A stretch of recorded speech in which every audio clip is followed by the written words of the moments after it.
Morning, Bent Cheese Grater is here with you, about to play some Neverwinter. While I pull it up and log in. What the? Come on, I hate when it does that. I clicked on the screen, and of course it didn't register my click. So I have to type my password a second time. That on top of every time I open up my Restream dashboard, it tells me that a Mixer streamer review is required. Start now. Or get started. I click on the link and it's like, this is how you set everything up. I already did that. I did that back when they gave us the 4 or 5 days to do it before you had to do the whole wait 24 hours for your new stream key and shit like that. So that's all been set up, that's all been reconnected, and yet every time I open it up, it's telling me that. But yet it still works because it's streaming right now. Right? Let's see, let me go to my Mixer here channel and view my channel. And sure enough, there we go. It's right there. So I don't know why it's telling me that I need to do this review. It's stupid. Ooh, somebody's watching me on Facebook and on Mixer. Cool beans. Cool beans. Hello, everybody. How you doing? Hope you're doing good. Because I think I am. Alright, who am I going to play today? Sneaky Pants or Zelkar?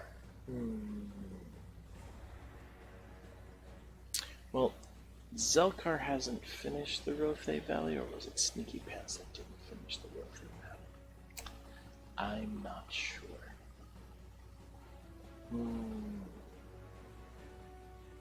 Well, let's finish this week's stuff with Zelkar.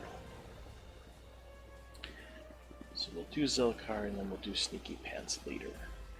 Time to grab out my phone and do a posting of this stuff on the Instagram, the Twitter, and the Facebook.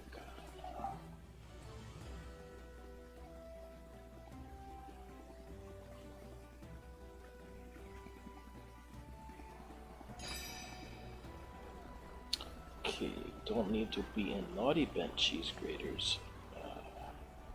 Need to be in Bent Cheese Graters. Twitter or Instagram. Yeah. Too much stuff going on.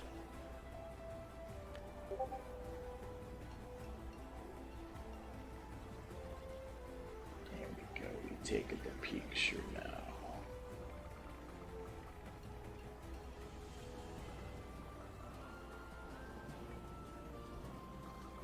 Zoom in on my guy. There he is.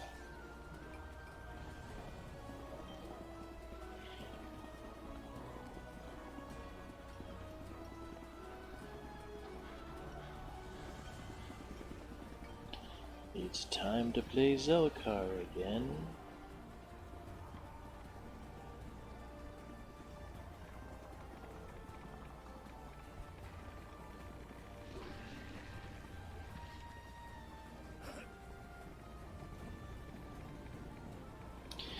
And too bad you can't like have hashtag saved, you know?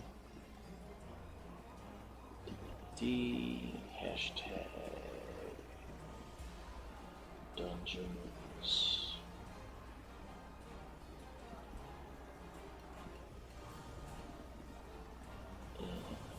Dragons. Is there like a space between there or something? What's going on? Yeah, I had a space between there that shouldn't have been.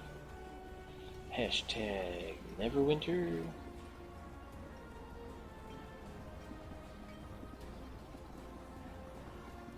Hashtag Neverwinter Online.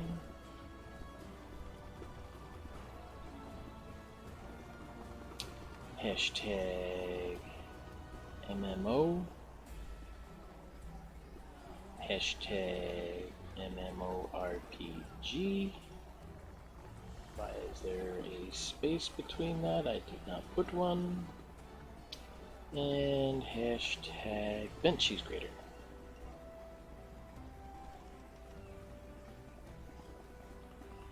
Oh yeah, hashtag gaming.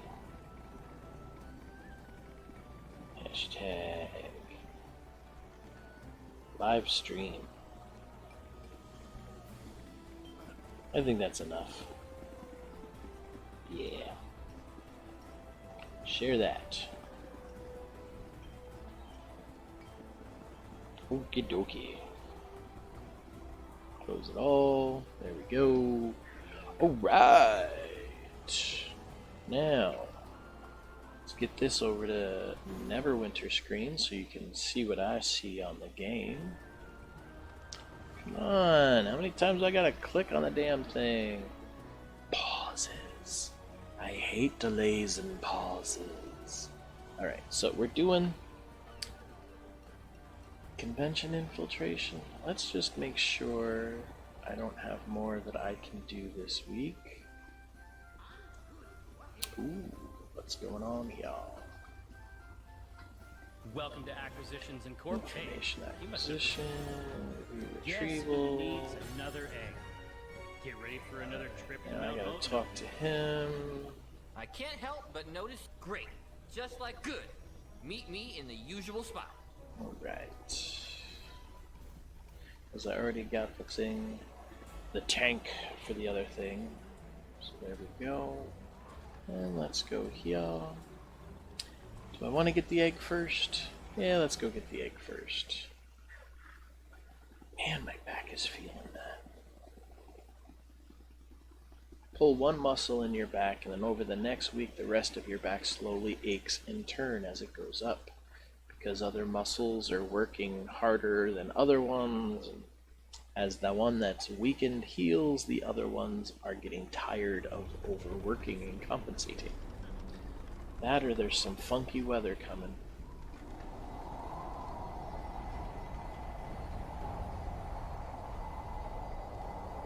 Featherfall. Gotta love it.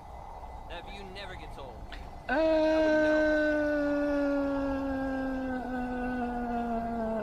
Okay, head up and get that sweet, delicious egg. Remember, the nest will be somewhere real high. Invoking the god Ogma.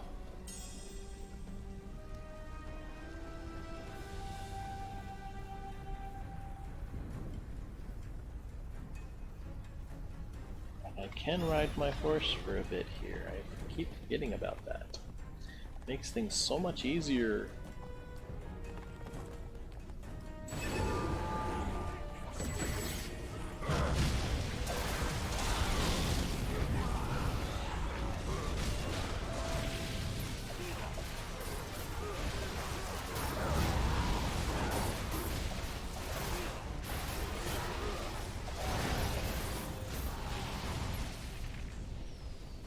They didn't give me much. Oh well.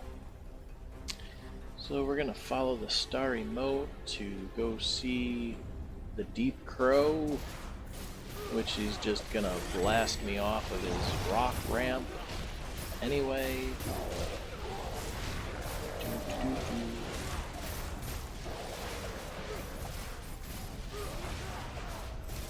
And then I get to run around to find 3 of his feathers, which are always like in the same place. Give me my loot, give me my loot, give me my loot.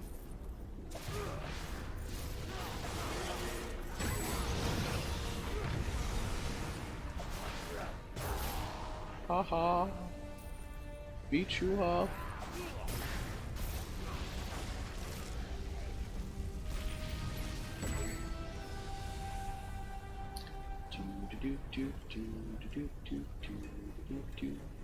I know I should pull my horse up each time and just run faster, but I'm so used to not doing it. I've got to get into a better habit of pulling out the horse.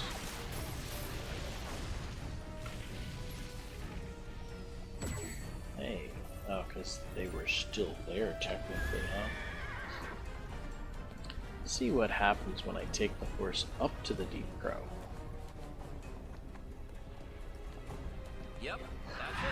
You'll have to coax her off that nest again. Okay. Better finding time. That seems to be alright then.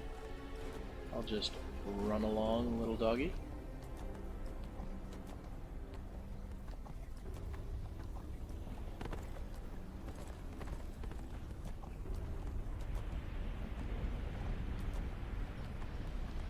Run along, run along, run along. And then I get to defeat these guys. Because, hell, I need to. Pick up the first feather here. Horsey! Run over this way. Right on past those red fire devils. Okay, the flame archons. Stop here, take these guys out. There's the other feathers right there to the right.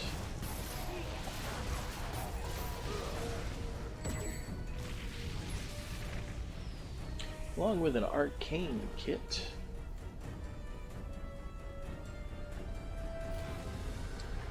Yay. Alright, so here we go. The invisible hill. Gotta love that invisible hill. Okay guys, let's just, cut to the chase here. You come at me with your flaming fieriness, and I blast you with ice balls. Hello, I'm aiming at the fucking target.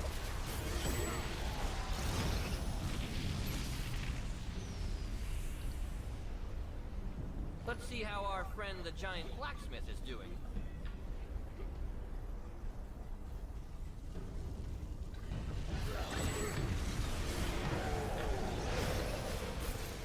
Of course it took out the flame archon and not the magma brute. Of course.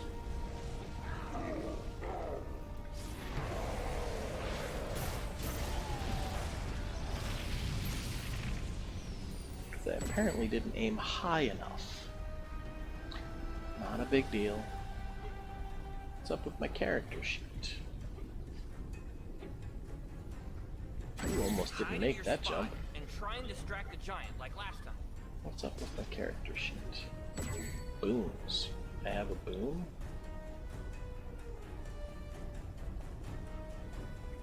Oh, I do have a boom point. Cute.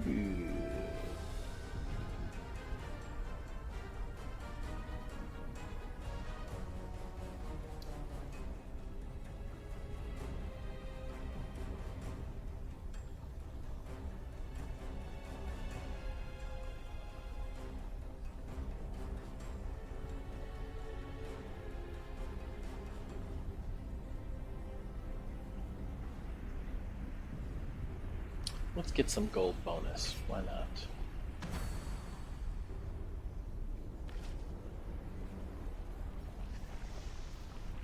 And we're gonna just skip through this boring rock throwing section. Get up there and get that sweet, delicious egg. Motherfucker.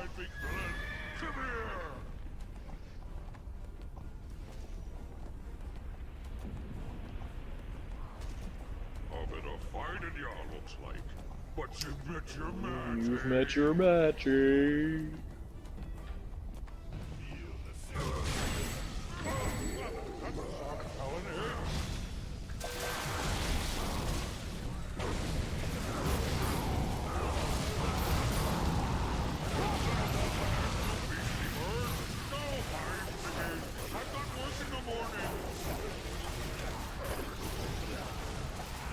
It's like he's reasoning with a bird. Are you night black devil of a bird?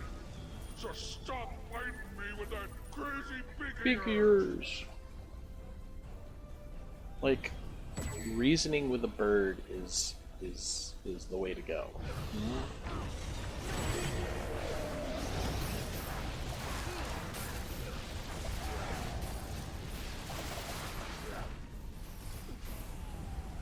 Neener, neener, neener.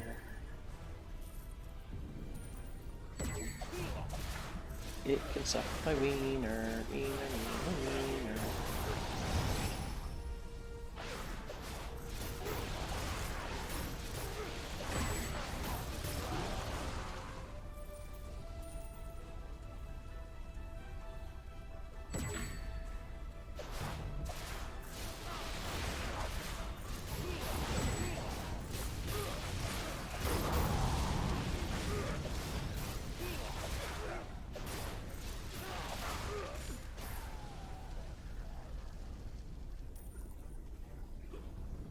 Ah, shit.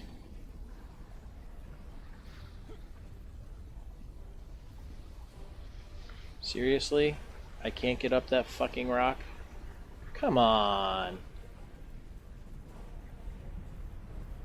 No, man, it was just too steep.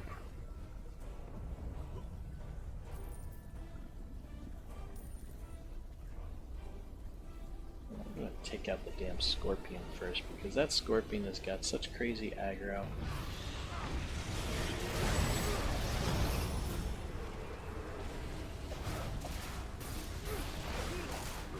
Be over there fighting the magma men, those lava dudes, and he's like, oh hey, there's a fight over there, I'm gonna come fuck him up too. It's like, dude, I'm way over here, how the hell did you get keyed in? Not like these guys are all that hard or anything, but still.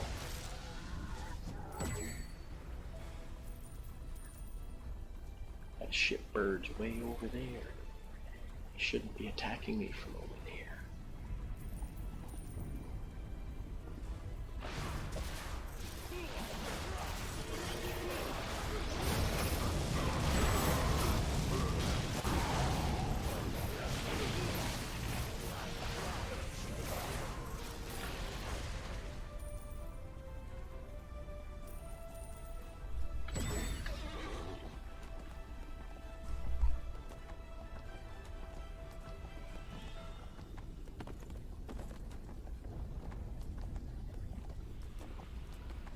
And here come the scorpions.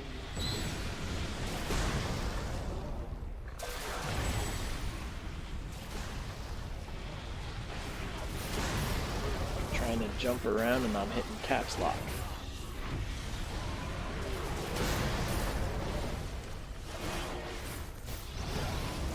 I remember when these scorpions were tough. Come on, Now they're stop just forcing annoying. around with that scorpion and bring me that egg. Bacon's getting cold. It's so great to see that egg. And you, with the egg. Here, I'll hold on to it for you. Oh, it's no trouble. I've got just the place for it. Oh, man.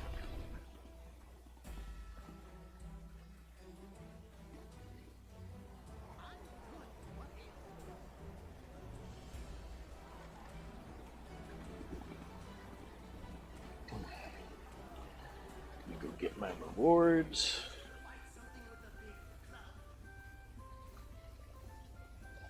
Welcome to Acquisitions. Oh, welcome back. Another one of them. That way there's just less chance of me accidentally going back into the same mission like I've done in the past. So let's see. That's not what I meant to do. I didn't mean to hit L.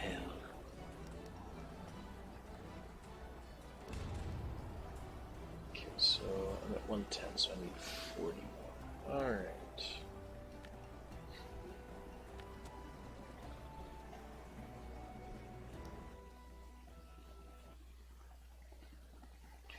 Gonna go scratch niche.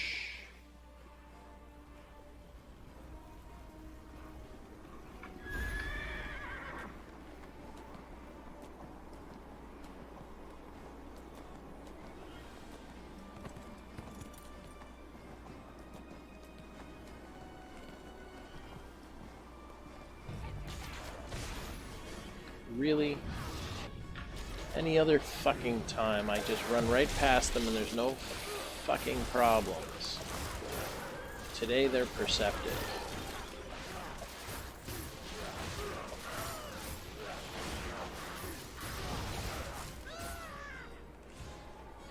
Bullshit.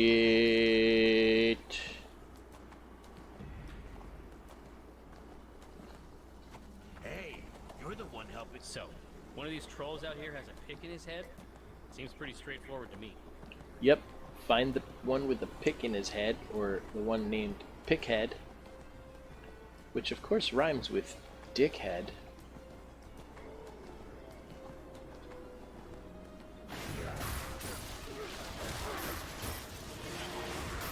Pickhead the dickhead troll. Could almost be a TV show.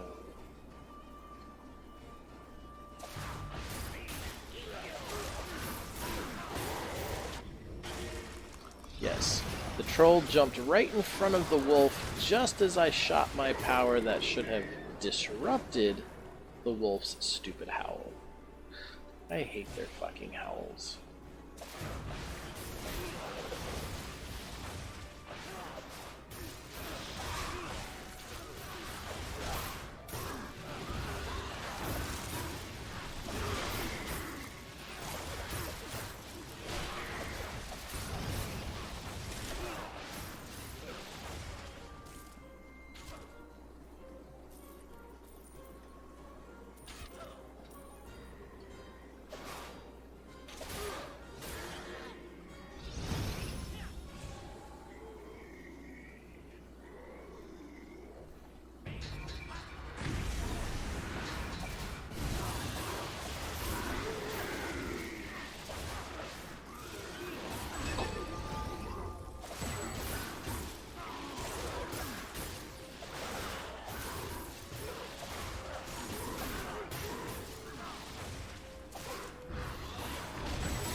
Nice job on the pick.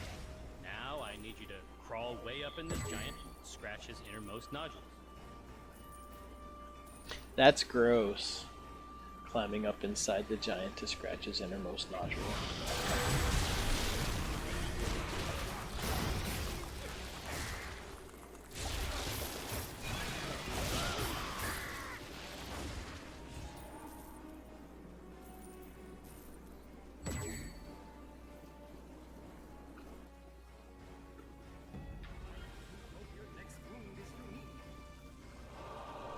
Decent timing.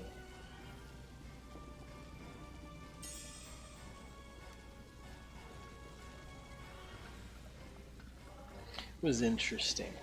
I had a very long dream last night that I was dating the actress who played Arya Stark. It was weird. Like, I was there in a house behind the scenes and whatnot. It was pretty cool. Weird, but cool.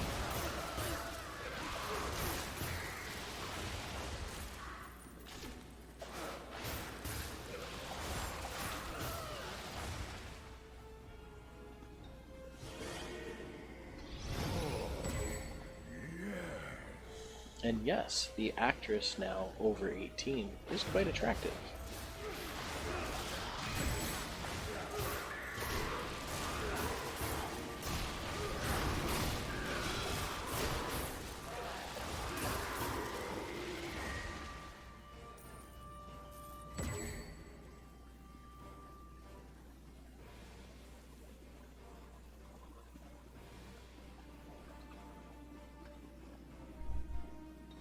It's been ages since I felt this good.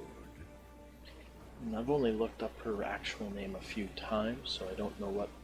Personally, I cannot remember what her real name is, so... I usually don't have dreams where I'm dating a celebrity or fooling around with a celebrity or anything like that, but it was interesting.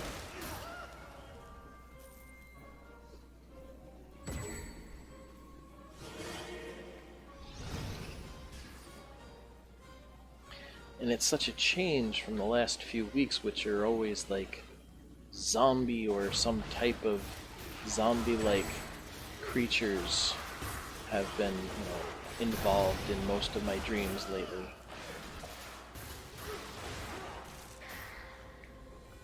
2 months ago, they were always sexually oriented. And then the past month, it was zombies. And last night I was dating a celebrity.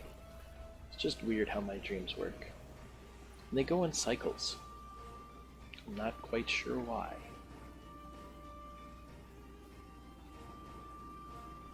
And I don't know about y'all, but I dream in vivid HD color.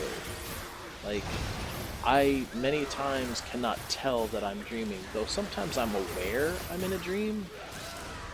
But still, like, there is no difference to my dreams than real life. Many, many times I've dreamt about having money and putting it somewhere for safekeeping, and when I wake up, I realize I was dreaming, but still look in that spot to see if the money was there. How many others are like that, I wonder?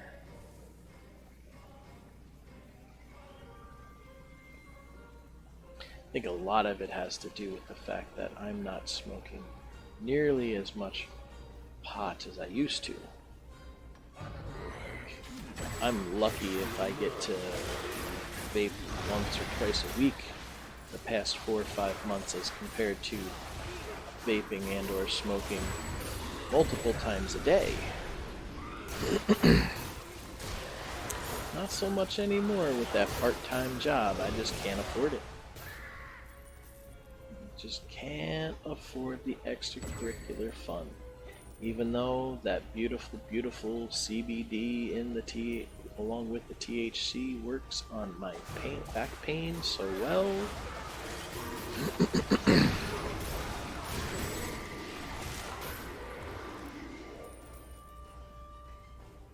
But I don't even have the extra money to go to the stores and buy the legal CBD oils,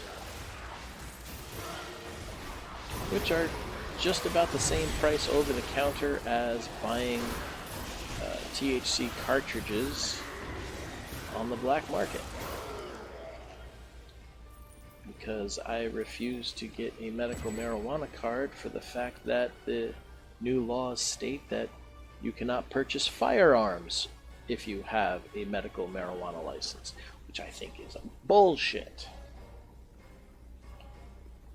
It's okay for cokeheads to go buy guns, but it's not okay for potheads to buy guns.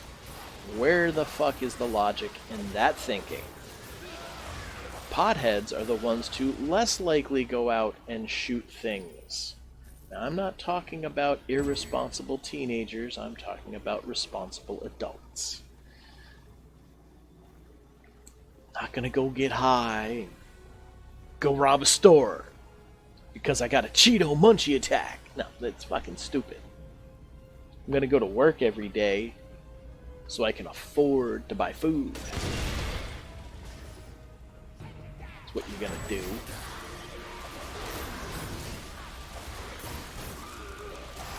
If you're just a stoner, you don't rob shit, break into things to get your pot.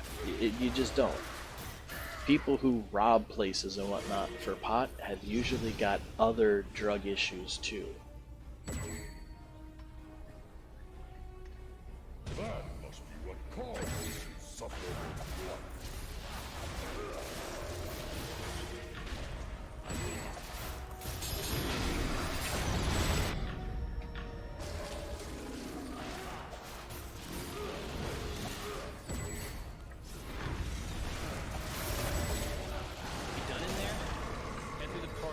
And I don't care if you agree or disagree with me. I know for a fact. I know more stoners that are peaceful, pacifistic type people than, than anybody else. But I have some advice. Crackheads are violent. Cokeheads can be violent. Alcoholics can be violent. Heroin addicts, if they're itching for a fix, can be violent. Potheads, who are frustrated, get pissed off, but we're not violent. So,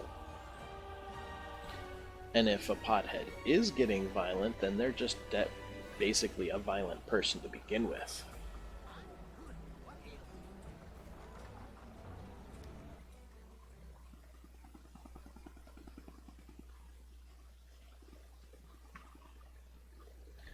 I'm for Mantle Dareth. You'll never find a more owning rich guns crime with proper scum and- training. Just I'm don't get for distracted. legalizing marijuana Find for Mela both Bradley medical right and away. recreational use. But of course, there's an age limit to these things. You don't sell it to high school students and junior high school students. Their brains are still developing. So,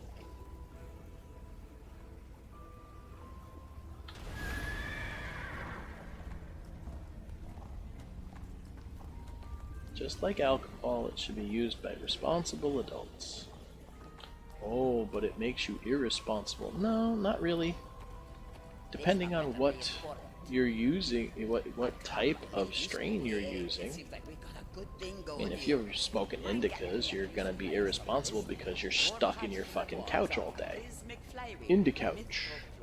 If you're smoking sativas or hybrid dominant sativas, you're still gonna be a rather productive person.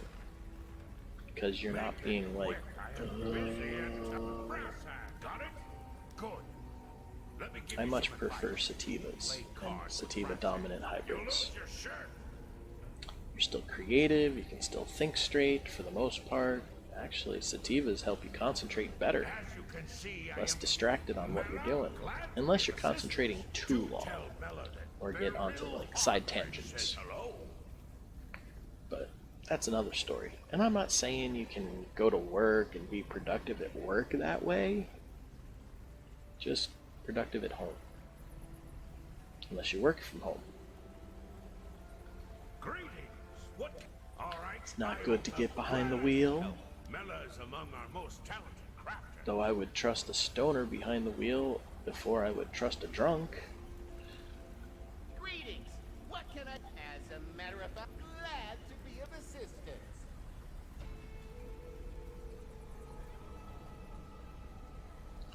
And I don't want to hear crap from people who have never done anything.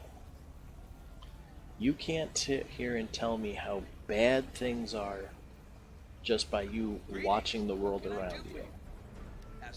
Some people abuse shit. Like my former, well, I say former, he's passed. He passed away 3 years ago. But my Greetings. What can I... former father-in-law, Glad to be of assistance. he does not like drinkers. Like, it's okay to have a glass of wine, you know, but like if you have more than one, he looks down upon people. So like when I had like 2 or 3 rum and cokes in an evening, he thought I drank too much and would tell my fiance so. And that was based purely not because he drank and felt that way. I make useful What a devices and minute. I can fix anything, but I have been retained by Acquisitions Inc. My time and skills belong to them. Because Their I had those there headquarters are like that. Texas Alright. on- Meanwhile, I was able to start the conversation. The fuck is going on?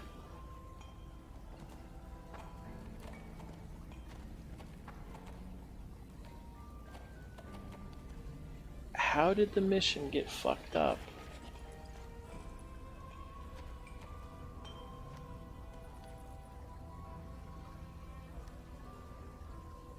Oh. There's mental there. Obtaining extract. Alright, that's why. Yeah, I was able to talk to her and everything to start the damn mission. Oh, I still have parts to collect. There was one of the guys I didn't talk to. Okay. Yeah, but because he watched an uncle of his who had been greatly affected by Agent Orange, and all the guy did was drink to stop the pain and whatnot. I talked to this guy over here. I thought I did. When I'm not being bothered by strangers, Okay. And oh, I thought I talked to this one over here too. Fuck. Oh no, it's the balloons. Okay. Greetings. As a matter of fact, glad to be of assistance. Now that's all set. Alright. Yeah. he would be bothered by the fact that I'd have 2 or 3 rum and cokes in a night, because his uncle was a really bad drunk.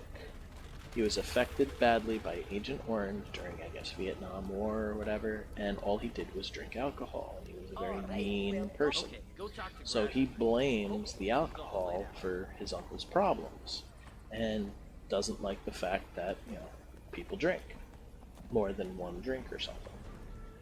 And it's like, that's not right. Not everybody's the same. You're welcome to use your own hiding place behind the dais, of course. So, if you've never done it, hello! Restream bot. Oh yeah, Kazmanta. How you doing again there? And I missed you by 3 minutes. Damn, because I got talking on my little rant there. The convention is just inside. This disguise is worse than the previous one, which was already horrible. Yeah, everybody handles intoxicants differently. Some people abuse them. You're all good, doing well. How am I? Despite my physical ailments, I'm doing okay. Last week at work, I was stressing a muscle in my lower back by my hip. And then Sunday, I went and did some horseback riding. It was just a walk, but I went horseback riding at a local dude ranch with my family. It was a family thing, so we were all doing it. And granted, I was a little sore, a little more sore afterwards, but I wasn't walking funny yet. Then I went home, changed, got ready to have dinner, and went to work. But by the time I got to work, I was starting to walk with a limp because the muscles were just sore. Yeah, of course, I talked to the wrong guy, didn't I? Corbrock spelled with... Oh, yeah, no, Funks. Come on, Funks. Oh, that's right, I don't have the fez on. But, so the horseback riding, and then I went to work, and I was kind of limping around, because, like, my leg and back were starting to get sore. And after I cleaned my first car, and then when I went out to wash it, wrapped in cotton wool.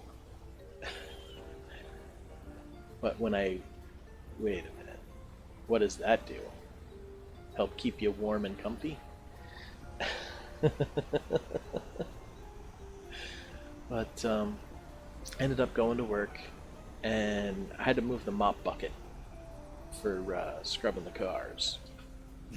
And I leaned over to pick it up because the damn thing, the wheels are messed up and it doesn't want to roll on its own if you just push it. So I had to lean over, pick it up just a little bit to take some of the weight off the wheels, and as soon as I did that, something went in my back, my lower back, and the right side of my hip, and my legs just went out from underneath me. Just dropped me. I blurted out some holy profanities, and if it wasn't for the mop handle that I was holding onto with the other hand caught me in the chest, I would have dropped to the ground. I'm leaning over on this thing for like a minute or so before I could actually get the breath and strength in my legs to stand back up. It was not fun. And I ended up telling my dispatcher about it and whatnot. And, what the fuck? Why is... Oh, I didn't talk to him again. And, told my dispatcher about it, but I never did a incident report. I should have. I should have done an incident report. But there's cameras everywhere, so hopefully they got it on camera. But, Jesus, did you get it looked at? No, because the next day, while I was cramped and sore, I deal with muscle aches in my back because I got scoliosis and a bad disc, so cramps and strains are nothing new to me. But I knew that I had an acupuncture appointment on Tuesday, which was yesterday. So, you know, I talked with her, did some stuff, got a bunch of needles in my back along with my neck and shoulders. But I did finish out the night, and by the time the night was done, Sunday night, I was done. I had to call in on Monday, because I could barely walk on Monday. But yesterday I was walking all right. Today I was walking all right. As long as I'm not walking perfectly straight up or fast, back doesn't feel funny. But at least I can sit and whatnot for the most part. But because those other muscles were strained, picking up the slack for my lower back, silver linings, yeah. But because of the other muscles in your back, you know, when you got a pulled muscle, other muscles kick in and take up their place. Now the middle of my back is a little achy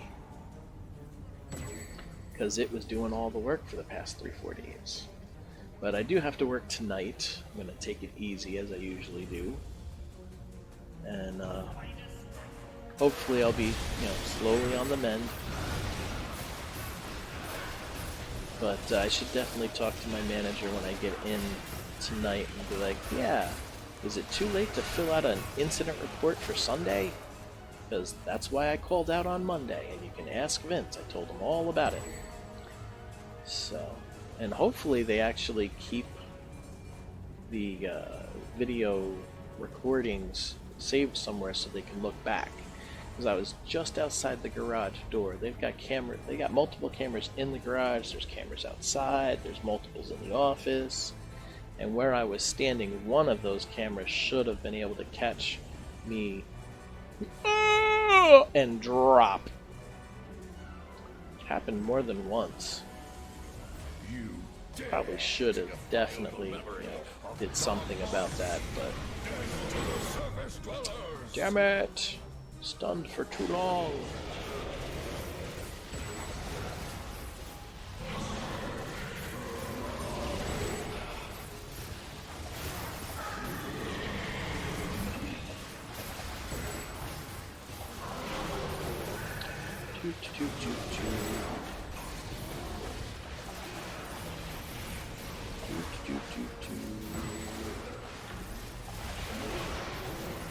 This guy's too easy anymore.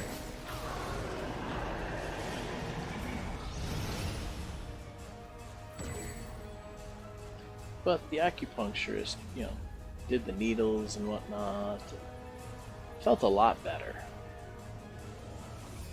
Felt a lot better once those muscles went back to going, oh, hey, this is the way I'm supposed to be, not like all tight and pissed off. Acupuncture is great. I love it. It has kept me from having to take fistfuls of ibuprofen and Aleve as I go on a weekly basis.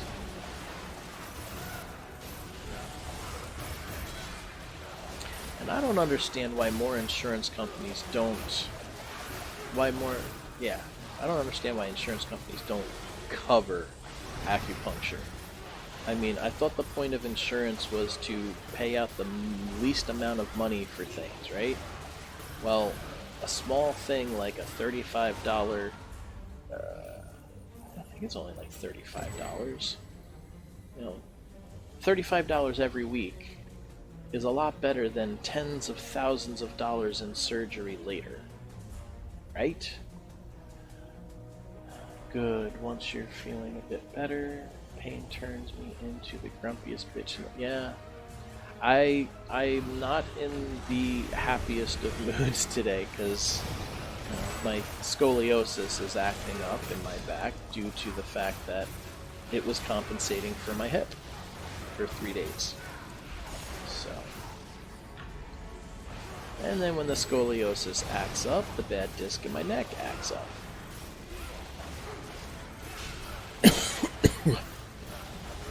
Mostly because where the scoliosis ends, at my shoulders, is where the bad disc starts, or the bad disc is.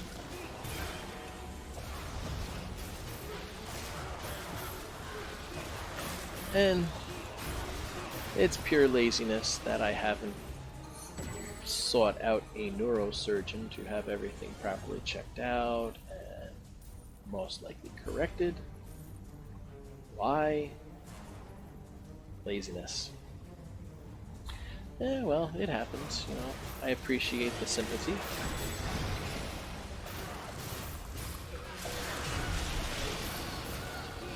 And of course, somebody's trying to call me while I'm playing a game.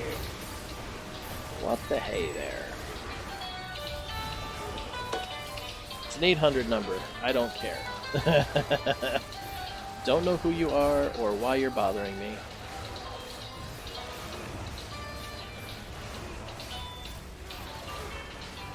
It's not even coming up with a state where the call originated from.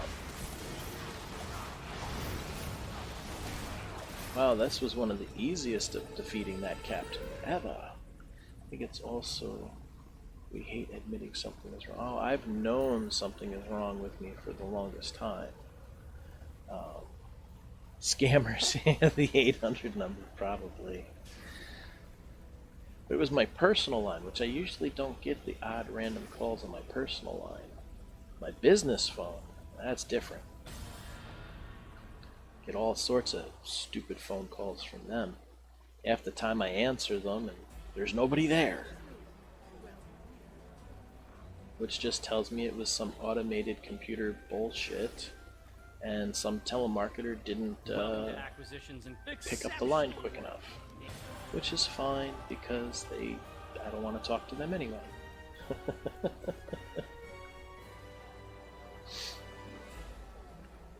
So over here, then we're going to get those calls all the time. Yeah, I get stupid phone calls almost daily. No, I didn't want to just hit the wrong button. Ha ha ha. Just the reptilian extraction and temple intrusion. Alright. Get these done and out of the way. And you say over here, you overseas somewhere, not on the American continent?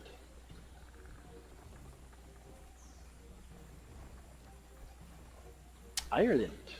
Ah. There we go. That is definitely overseas.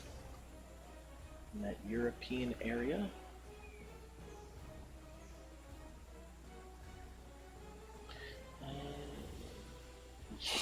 Yep. That's right. I think I now remember. You, talking about the Ireland, I was talking about my friend Riley and his wife Amelia, who were both born there, and you have the, your father's Indian, right? Yes, yes. Yes, I know Jaza. He opened my eyes. I was going to leave this place with him. Looking like the red-headed stepchild in a family of non-red-headed people.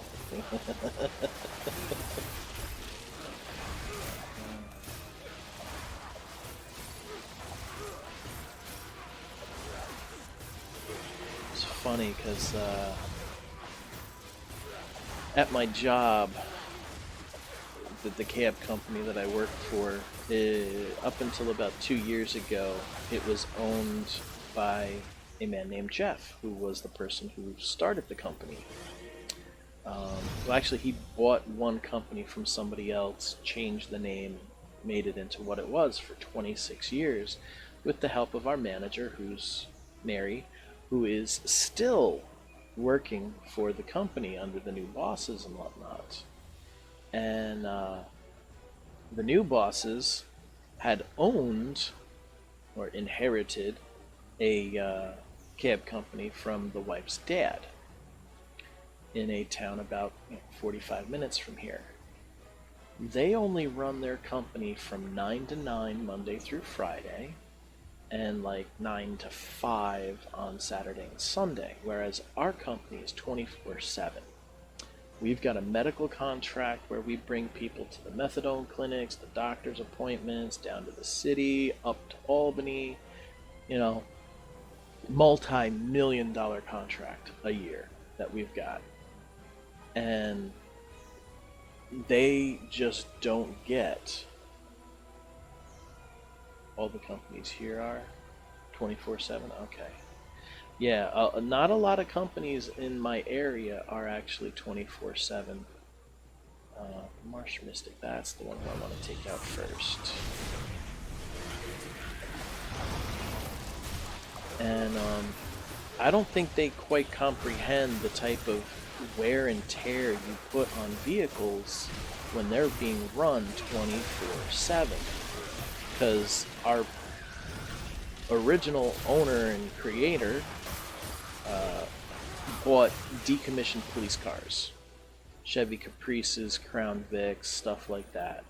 They were all decommissioned cop cars.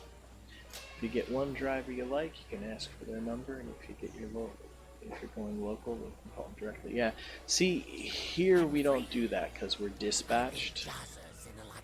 You know, down in the city, I think, you know, like New York City and stuff, that can work, but we're upstate where I am, and it works a bit different. You call the dispatch office, and you know, they send it out to the drivers. Now, drivers can get flags if there's nothing going on, and I'm sure some guys probably have backdoor deals. It's like, yeah, call me, and I'll just tell them it's a flag or something. You know, not supposed to do it that way, but you know, they can do it that way too. And it, you know, it works for the drivers, especially if, because like in New York City, the drivers pay $1 million for their cabbie badge, and it's an actual badge.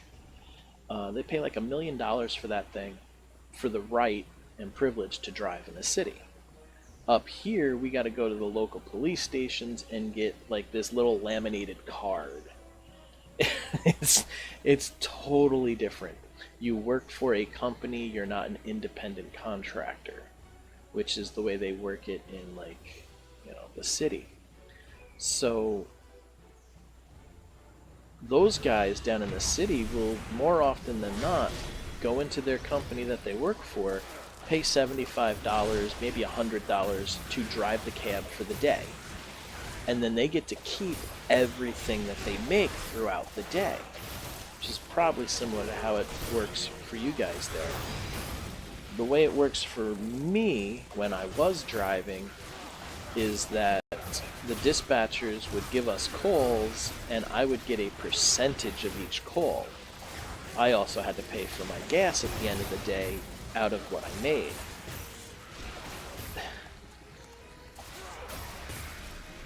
Yeah. Well, we have to have a chauffeur's license, a Class E license, in order to drive taxi. And we have to go to the local county police station and get it's $25 a year. They run a background check to make sure you're not a complete asshole or some kind of crazy rapist or something. And that allows you to drive cab. So Class E costs me an extra $40 above the regular Class D license, which is a regular license. And it basically says that I can drive up to 14 people instead of the typical 7. But yeah, so it costs me like $80 to renew my license every 4 or 8 years, and $25 a year for the special badge from the police station. Other than that, you're all good, you know. It doesn't really cost that much. But down in the city, I mean, I think they have to pay for their gas, but they get to keep everything that they book.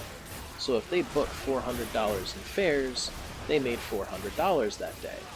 Whereas if I booked $400, I only get $200 of it, because half of it goes back to the company. And out of that $200, the $30 to $40 that I put in the gas tank comes out. So I actually only made $160 to $170 for the day. You know, whereas the city guy gets to keep a bigger chunk of it, because they just pay them, you know, the $75 to $100, and that kind of helps maintain the upkeep of the vehicle. Separate government body for taxi licensing here. It's 20,000 euros for the license, but you can get a day license or anything like that. No, you can't get a day license. Yeah, no, they get down in the city. They get a badge. It's like a medallion. The thing kind of looks like from what I've seen, looks like an oversized military wings, but it's this big of an actual medallion is what they call it, not a badge. It's a medallion, and it costs them like $1 million. These taxi drivers in the city are taking out mortgages and heavy loans, or putting their houses up, for these loans so they can get this badge or this medallion. Upstate New York, it's a little bit easier. You got to get classy, pay $25 to the local police, and you're good to go. Still have to pass a background check and whatnot. I got fingerprinted and stuff like that, but it's only once, unless something crazy happens. But yeah, that's how that works. You usually work for one company. Jeez, that's expensive. We have nothing like that here. If anything, you have too many cabs and not enough fares. Well, around here where I live, we've got... Our company is the biggest one in the Tri-County area. Because, we used to be. Now we're down to... We used to have 15 cars and vans. Now we're down to 9 because the new bosses just don't want to...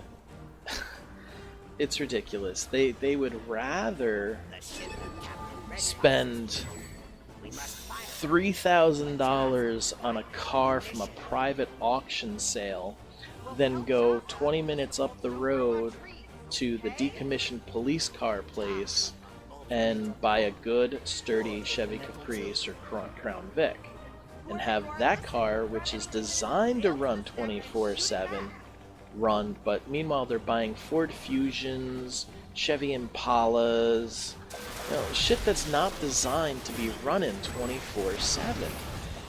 Ford Fusion is not a taxi. I'm sorry. You can run a car service with that. You can't run a taxi company with that. And that's what they're buying. They're buying these things up. Now the Chevy vans that we've got are good, but the drivers, some of the new drivers, just they beat the hell out of these things. And the bosses don't realize more money, less brains. I mean, they are... The boss's wife, the wife boss, I should say, she grew up with her dad running a cab company. Now, if it was the same company that she's running now, no wonder they're not thinking straight, because they don't run 24/7. It is a big difference between a 24/7 cab company and a 9-to-5. Because your cars, plus their company, the other one, Company A, we'll call it. We'll call their first company Company A. The company I work for is Company B, and their third acquisition, which is a smaller medical company, we'll call Company C. Company A runs 9 to 9 during the week and 9 to 5 on the weekends. They pay their drivers by the hour. They give them probably like minimum wage to drive.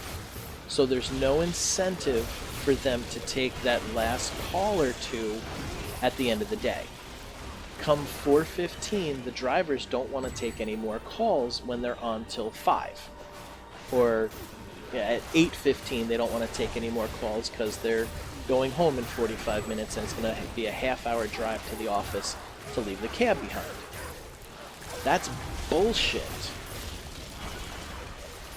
If they were getting paid on commission, they would not be refusing those last calls for the day, because they need to make that money. Because they're getting paid by the hour, they have the luxury of going, yeah, no, I'm going to be at the office in 15 minutes, so I don't need to take that. Right, if you're working commission, or if like whatever you booked is what you made, yeah, you have incentive to stay on and make that money. Exactly my point. Company B, my company, is on commission. So If 5 minutes before I'm supposed to go home, my boss says, hey, take this last call here, it's a half-hour long call, you're damn right I'm going to take it unless I have a really good reason not to. So, and Company C only does medical calls, so they only work during the day. And I guarantee that they're getting paid by the hour too. So I have a seriously sneaky suspicion that our new bosses bought the company strictly for the reason that we have a multi-million-dollar medical contract. And it's going to be, they're going to be taking money from this company to subsidize the payroll and upkeep of their other two companies, which obviously could not be making enough money to sustain themselves. And that makes me and the other office workers a little perturbed because we get treated, well, originally we were the redheaded stepchild because they were putting everything into their company A and kind of ignoring company B. Well, now we feel more like the redneck wife. They're abusing us and beating us, and we're apologizing for it because we think it's our fault. You know, it's not right. It's fucked up.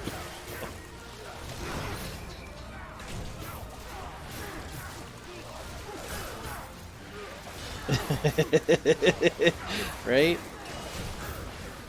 I'm pretty much done here for the day, but okay, I'll go on autopilot for a half hour. Why not? I'll make that extra 20 bucks. But if you're getting paid by the hour, it doesn't matter if you take 100 calls or 5 calls, because you work 10 hours, you get 100 bucks. And that's not good for a company to run like that. Especially if you're not running 24/7. If they were running that all three companies 24/7, it wouldn't make much of a difference if it was 24/7, but it's not. You work 9 to 9. You want to take every single call you can. The company does, you know?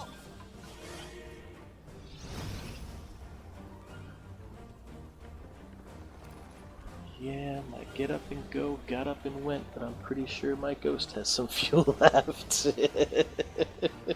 You get it. And when I explain it this way, I think most people would, but I don't know why the bosses do that. When one of our dispatchers complained to the main boss about, she was like, look, at 4:15 I gave one of your drivers a call. Because our dispatch office has attendant, when that company A doesn't have dispatchers to cover, they forward the calls to company B to dispatch them to company A and company B. We've never had to do company C.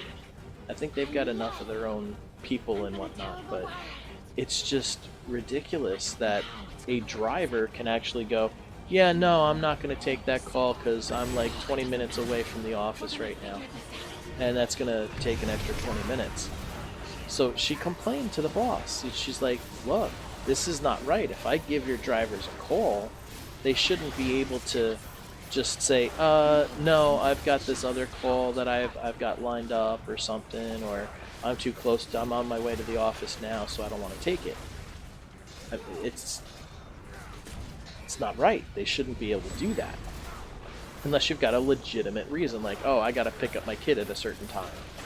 You know, okay, I get that. You've got a responsibility above and beyond, you know, the company.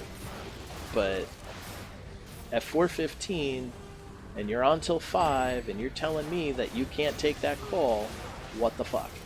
You really want your job?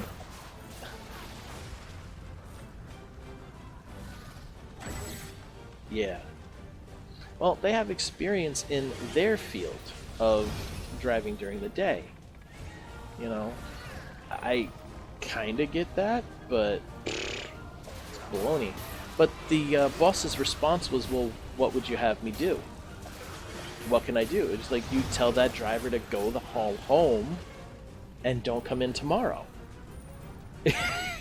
if you're gonna refuse a call, well, we're gonna refuse you some hours, type of a thing, you know, because business is about making money. And if you're gonna get paid for 45 minutes of doing absolutely nothing because it's the end of your day and you don't want to take a 20-minute call, well, guess what? You're not coming in tomorrow and getting paid for it. That's what we do. We're supposed to work till 9, then the drop. Yeah. The last drop should be at 9, the drop. Or maybe shortly thereafter. You know, if I'm working commission from 9 to 9, and 10 minutes before 9 they want to give me a call that's going to take 20 minutes, yeah, I'm going to take that 20-minute last call. I'll be going to the pumps 20 minutes later than I'm supposed to, but I also just made an extra 10 bucks. So, what the fuck? But these guys are making their hourly pay and not doing shit for 45 minutes, but driving back to the office because they didn't want to be out past their time. I mean, if you're getting paid by the hour and you work till 9:15, you should be getting paid to 9:15. Yeah, exactly. They're lazy bastards. And they've been coddled by their bosses who, you know, don't want to push the issue or whatever. You know, it's like, oh, well, if we treat them that way, then they don't want to be employees. Then they don't really want to work either. So now that we've given them that great idea, they're starting to institute it on our drivers here. So now, if a driver calls in, they penalize them by telling them, well, don't come in tomorrow. Like, what? Now you're shooting yourself in the foot. And I, being the car cleaner now, I don't drive anymore. I just clean the cars and detail them. If I call in on Monday, like I did yesterday, up until a few weeks ago, I was able to go, okay, I'll come in on my day off to make up the time and clean the cars. They don't want me doing that now. A couple weeks ago, I had called in and said, okay, I'll come in tomorrow on my day off to make up for it. They were like, well, give us a call first. I'm like, okay. So I called ahead first. It was like, hey, you know, I'm ready to come in today. Is it all right? Are there vehicles? And I was told by my manager that the bosses don't want me thinking that I can call in one day and come in on my day off to make it up. And I'm thinking, I can understand that for a driver, but I'm your only car detailer, and the drivers don't clean the fucking cabs. They let customers spill coffee and don't report it, and they just leave it for me to clean up. Oh, we got a car cleaner, he can clean it up. I think there was some coffee in a vehicle spilled in the passenger side of a carpeted vehicle, like chocolate, heavy cream, flavored coffee. And I got to it 2 days later. And we had 2 really hot days.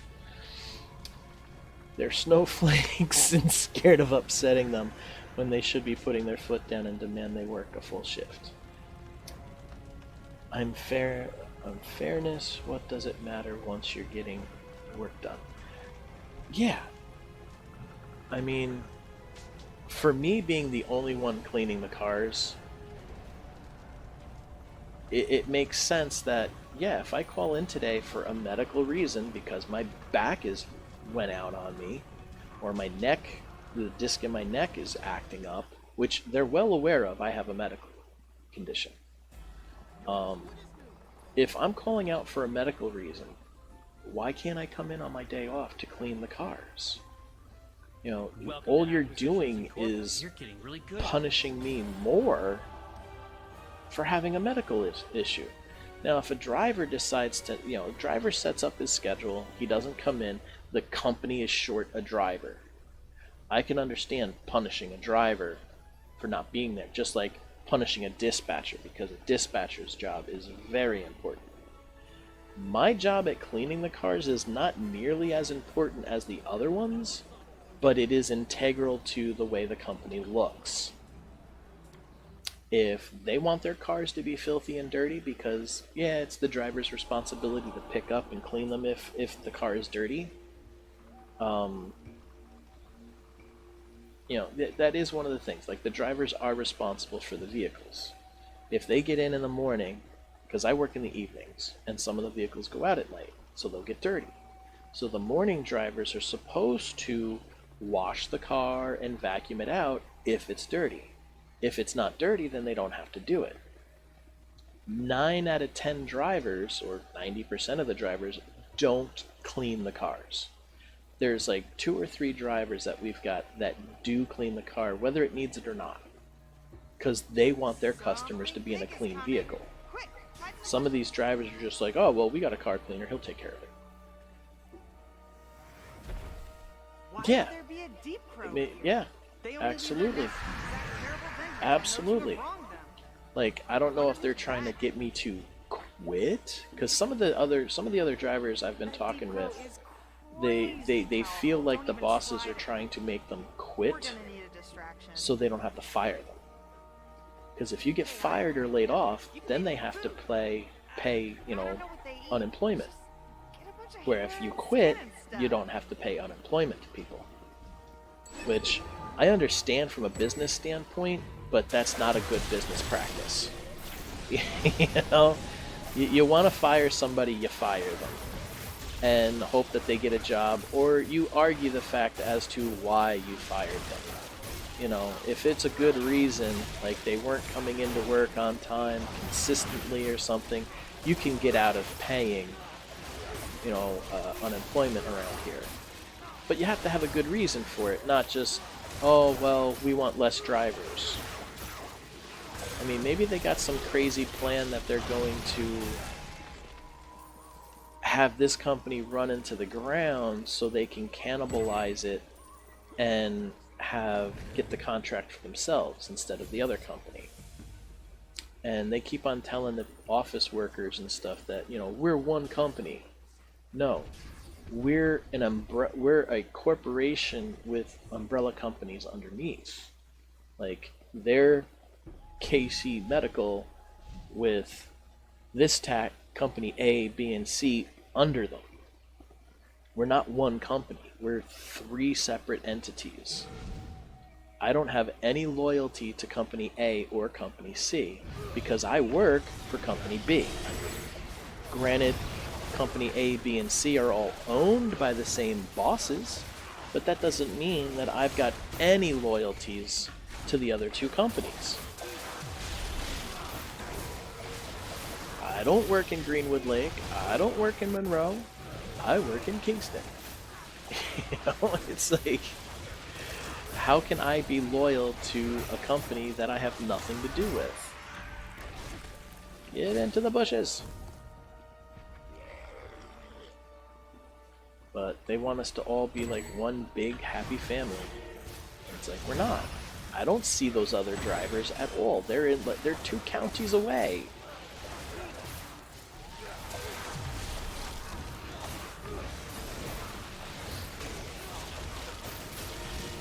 And I think that's what they don't get, is that, the guys from Company A don't give a shit about the guys from Company B or C, and vice versa.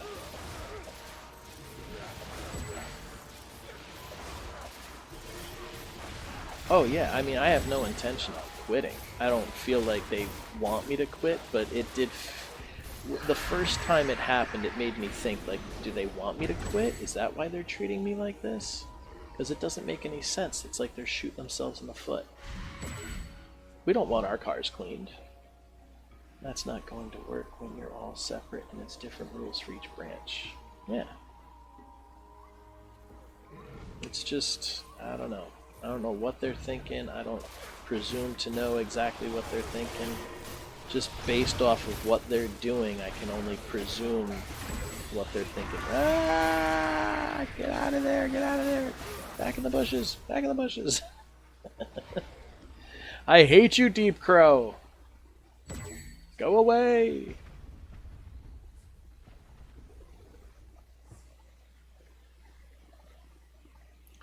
It is not going to work.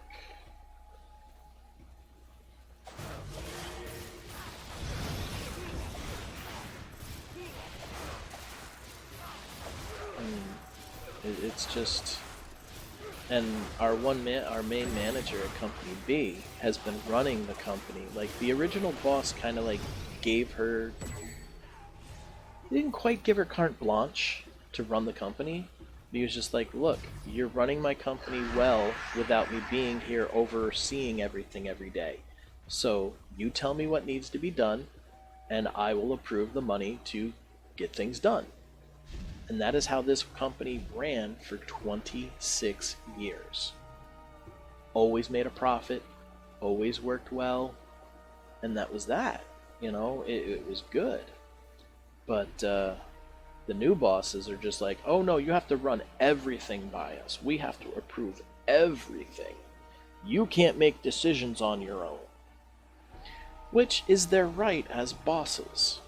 But when you're a complete number cruncher and you're not thinking about the, you know, if all you're thinking about is the bottom line of profit for 3 separate companies at one time, you're not working well with the individual companies, because Company A is not making enough to cover their expenses. Company C is making enough, barely, to cover their expenses. Company B is making money hand over fist because they've been established and they're bigger and their drivers are on commission instead of hourly pay. So it's I don't know what is going on, in all honesty. It's craziness.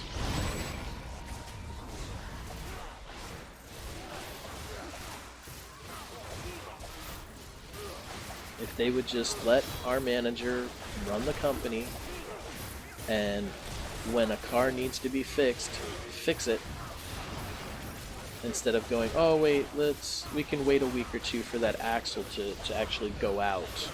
What? If an axle is making noises, you get it fixed. You're talking about the lives of people here.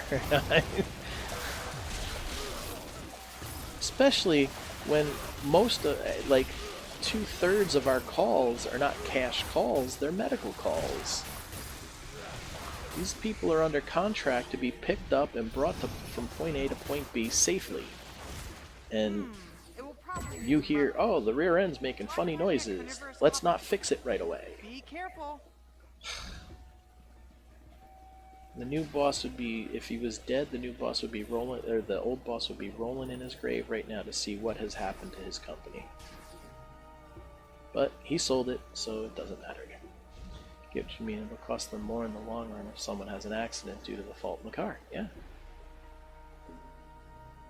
I mean, they acquired us shortly after and right in the middle of a lawsuit from one of our drivers doing something very stupid. One of our drivers decided to try and beat a train. This happened like 4 years ago. And unfortunately, he did not beat the train. He barely almost beat the train. The train basically clipped the rear quarter panel, spun the vehicle around, and ripped the side door off the van, which the customer sitting in that seat was not wearing a seatbelt. Needless to say, the woman sitting there got ripped out of the vehicle with the door and was killed. And we had a lawsuit pending for that. Now, that was no fault of the vehicles. That was a driver who thought he could beat the train. The driver's fault. That driver no longer works with us. He wasn't fired, he quit. Because he couldn't believe that he made that mistake. And he had been driving for years. So, Are you friends with Jazza? it's just, Work for them or something? They come I mean, up a they lot. know what that can cause. They acquired us when we were still in the midst of that lawsuit. So they know how.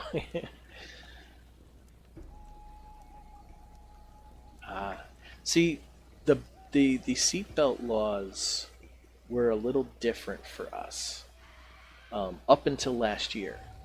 And I think the local legislation caught up with it because of that accident. If the woman had been wearing a seatbelt, she probably would not have been ripped out of the car.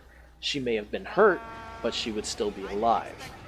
So now, it used to be that drivers did not have to wear seatbelts. And that's the circle of It was life, more of a everybody. defense thing, because if somebody wanted to rob us, all they had to do was grab the back of our seatbelt and we're pinned into the vehicle.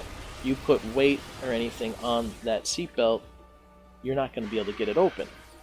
You know, I won't be able to push the button and get out if somebody's pulling on it.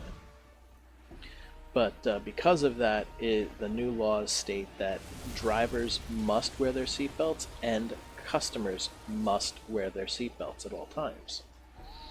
If customers and or drivers are not wearing their seatbelts and they get pulled over, the tickets go on the drivers. Wait. Hold on. No. Wait. Are you Jazza? That's the difference between us and all countries here. All countries, okay, and us. All countries here have to abide by the same laws. Yeah, well, unfortunately, the United States is a little different on that thinking. It's one of our greatest and worst aspects. The fact that we have a federal government that is only supposed to be stepping in when it has to do with concerning all of the states or interstate travel and commerce, and states that, you know, well, the original concept is the states will govern themselves and the federal government will only step in when it has to do with interstate relations. So ever since, I'd say, World War II, when they started making corporations living entities, that's when this country started to going to hell in a handbasket. Yeah, I mean, from state to state, the laws do differ. But that's also based on, you know, the people and how they feel and things like that. You know, like the lawmakers. I mean, some places it's still okay to let your kids ride in the back of a pickup truck with your dog there and whatnot, whereas other states it's not. And things like that are based on population sometimes and whatnot, not just safety, where most laws should be based on safety. You know, especially when it comes to traffic laws. Is it safe to drive around without a seatbelt on? No, it's not. Especially when the average speed limit is 75 miles an hour. Like out west. Here in New York State, people should be wearing seatbelts because we've got a lot of asshole drivers out here who love to get into accidents and whatnot, and then there's insurance fraud scams. I mean, that was a big thing for a while. You get, I think it was 2 or 3 vehicles, two vehicles would be involved.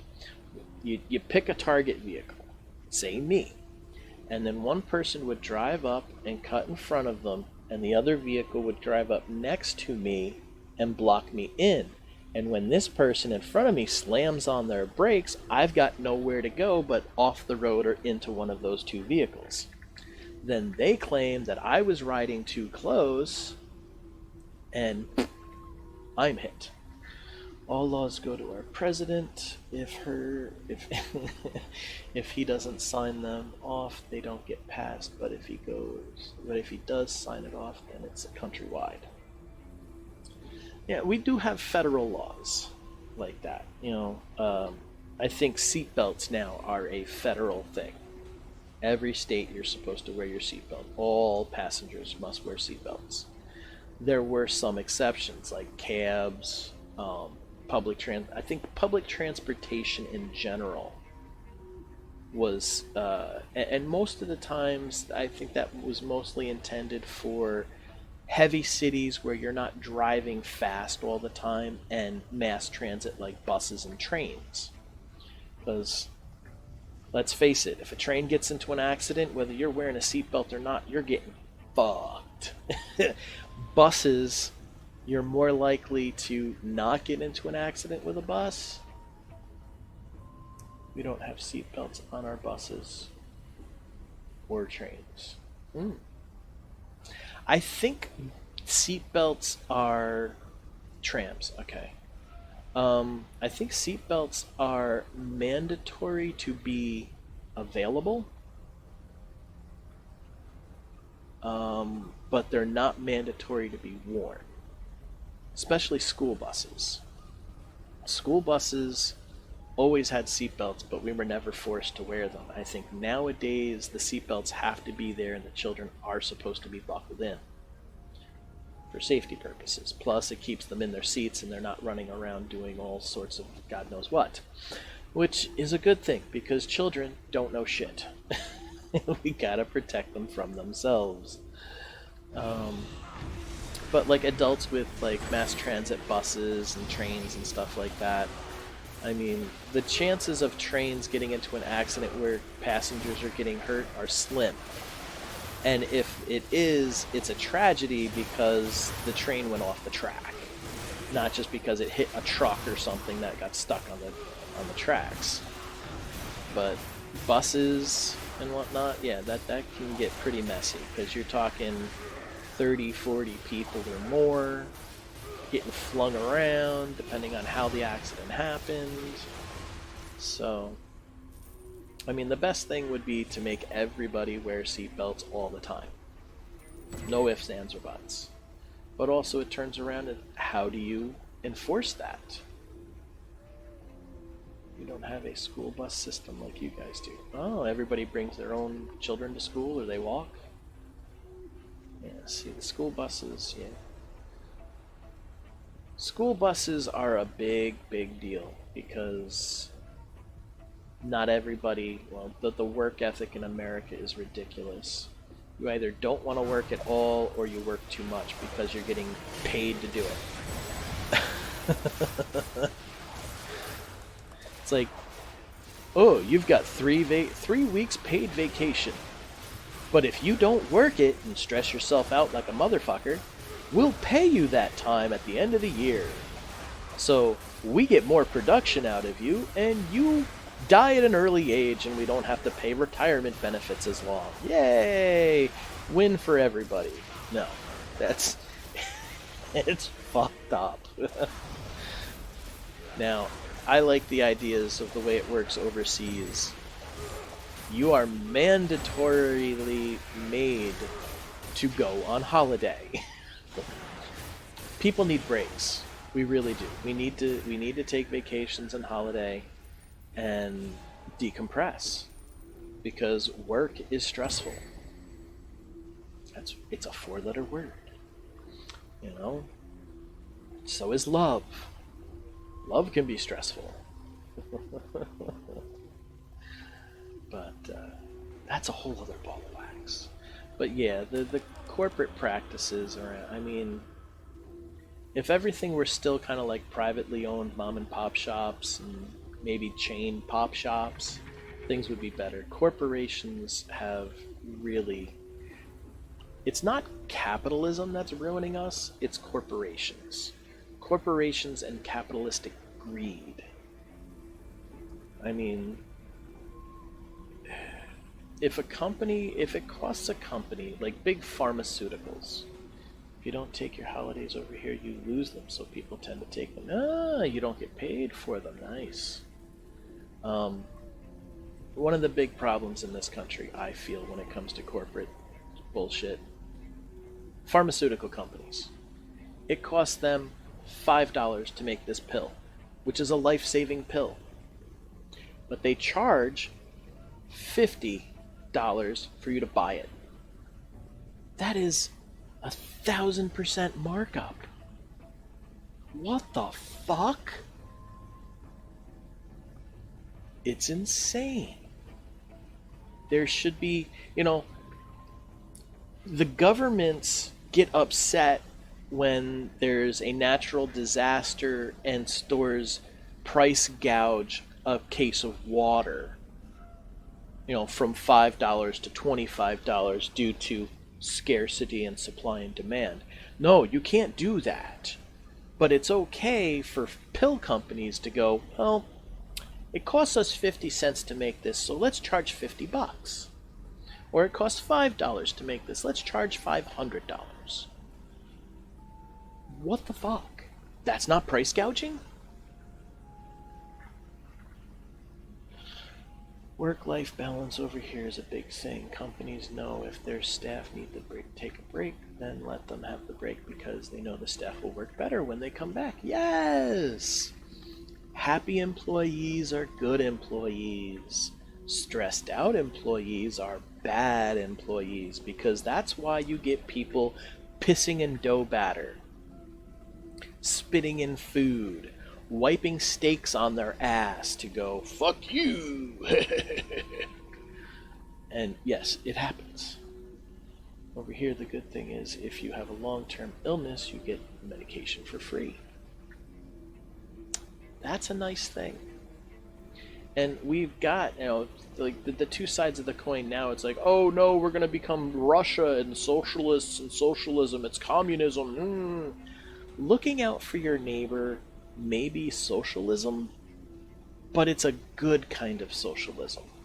Now, I'm not saying that everybody should put into this pool and everybody should get the same things. It should be on an individual basis. Old people need certain medications, so they should get them. Diabetics need insulin. They should get insulin. Now, maybe it shouldn't be free. Maybe it should be at cost or a discounted rate. But that shouldn't mean that the corporations that make it can price gouge it at such a high markup that nobody can afford it. It's insane. Medical care. I'm for universal medical care. You go to the doctor, your insurance helps cover it. Especially if you don't make enough to afford your own private medical coverage. If you make enough that you can cover your own medical expenses, then by all means, don't have free health care. I make less than $15,000 a year. So therefore, I can't afford $125 a month for additional medical insurance. It just doesn't work. So I went to social services and I didn't go to social services. I went to the website, New York State Health Insurance, and I've got MVP through Medicaid. So social services, my taxes that I pay while I work are helping to pay my medical coverage. I go to the doctor, it costs me nothing. I pay $1 for my prescription pills. Right now I'm on cholesterol and triglyceride medicine. I don't know what it would normally cost if I didn't have it, but because it's such a common medication, I don't think it's price gouged. Diabetics get their medication for free, but the government covers the cost. I mean, somebody's paying for it, yes. But if you're working, you pay for the doctor visits, but the meds are free. See, that's not too bad. That's reasonable. And the other side is one side is saying everybody should have free health care, free blah blah blah, everybody should be free. I don't completely agree with that. But I don't completely agree that you should have to pay for your own if you can't afford it. There's a way to find a middle ground that everybody can be moderately happy. One person shouldn't suffer because another person is too fucking selfish. And corporations, they're selfish. It's all about how much profit can we make with as little effort as possible, which is disgusting. Big oil, fuel companies, they're raising the prices because they can. There's no shortage of oil. There's no refining process that's bogged down and whatnot. There are refineries everywhere making millions of gallons of gasoline every day. That's not the problem. These CEOs who get to make bigwig decisions don't want to lose their profit margin, and they just want to keep making more and more money. So when the price of the oil goes up because of the trade market, they're like, oh, well, we got to raise gas prices. Why? When we were paying $4 a gallon because, they weren't producing enough oil and gas, so they had to raise prices to cut down on our consumption. The gas companies, just this one, Mobil, the first quarter had reported a $9 billion profit. If they made a $9 billion profit off of $4 gas because there was so little gas to be made, they could have easily left it at $2.50 and made $4.5 billion.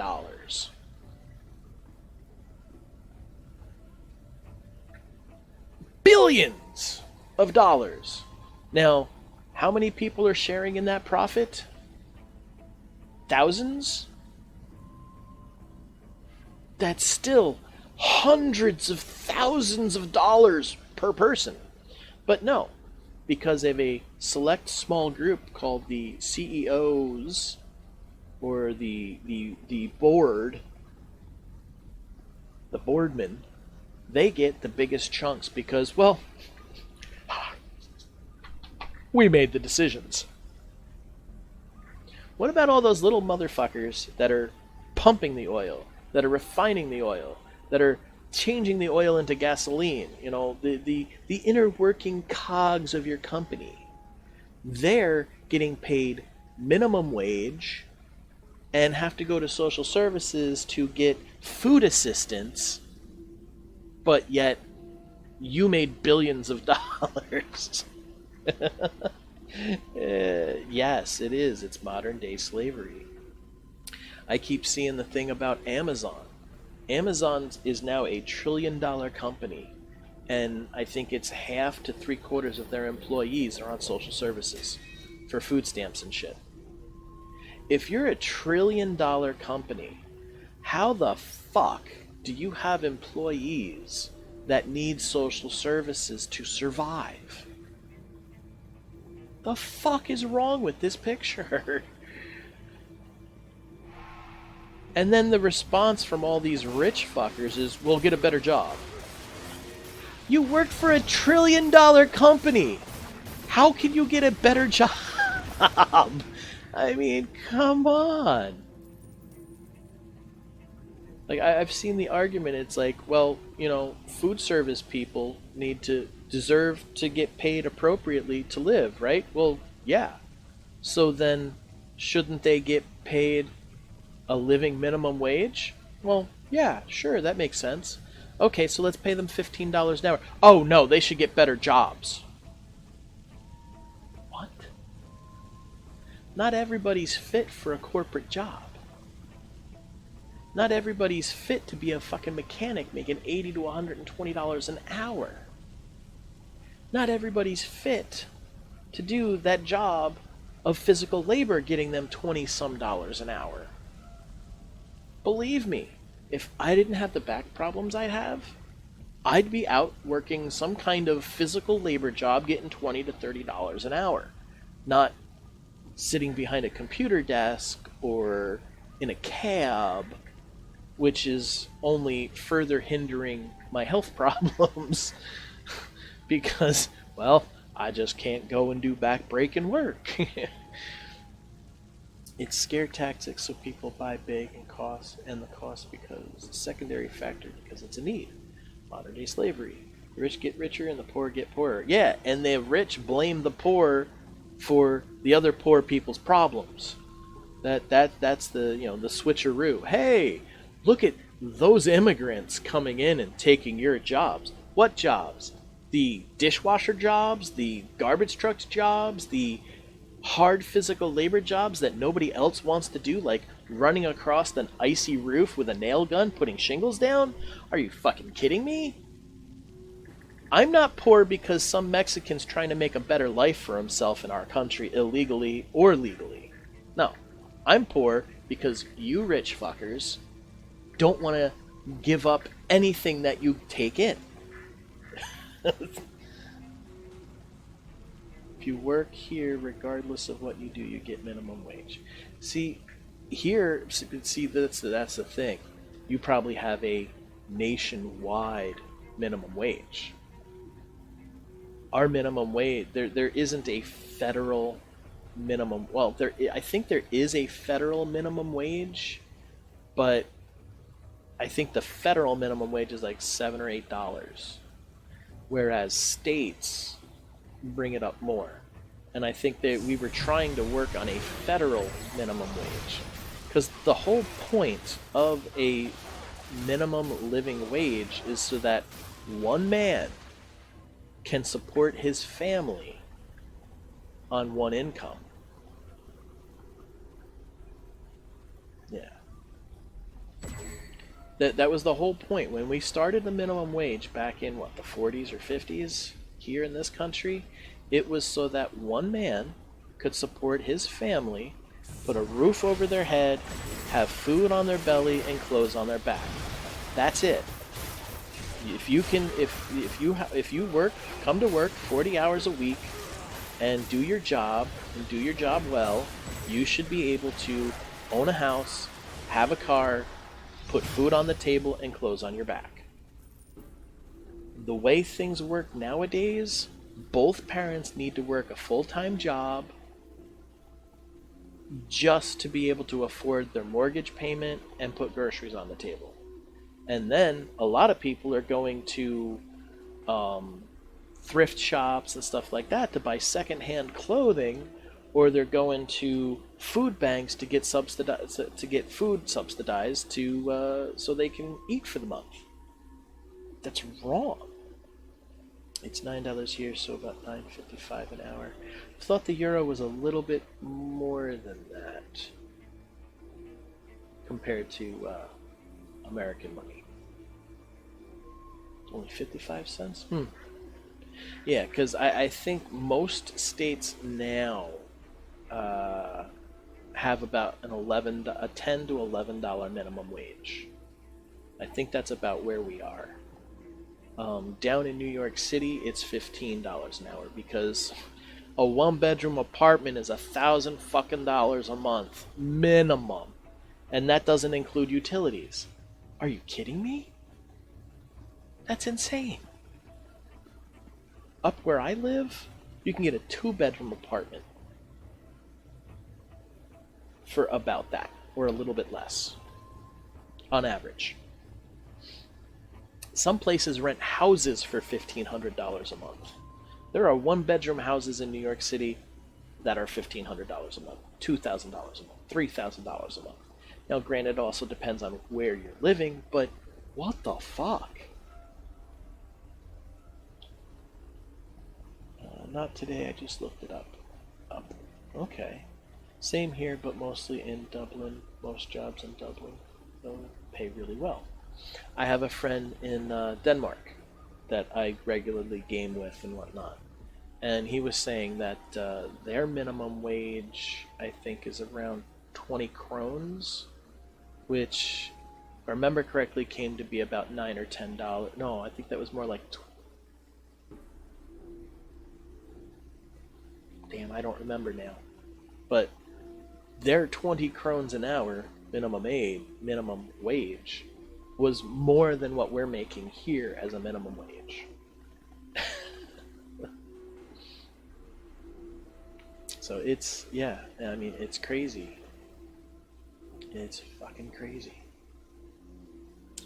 Let's see, so let's...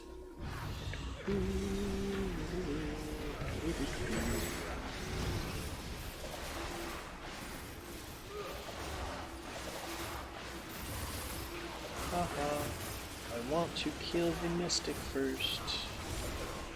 The Mystics are the worst.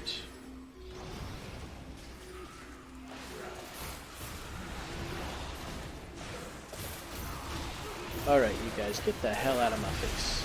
You big ugly brutes.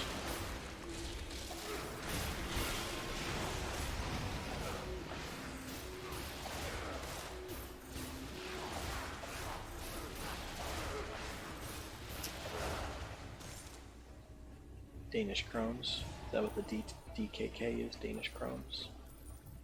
Wow, €9 is 65. Sounds like a lot, but when it's the same 65 Danish krones being €9, which is about $9.50 here. All right, that's wow. Oh wait, no, that's right. It was less.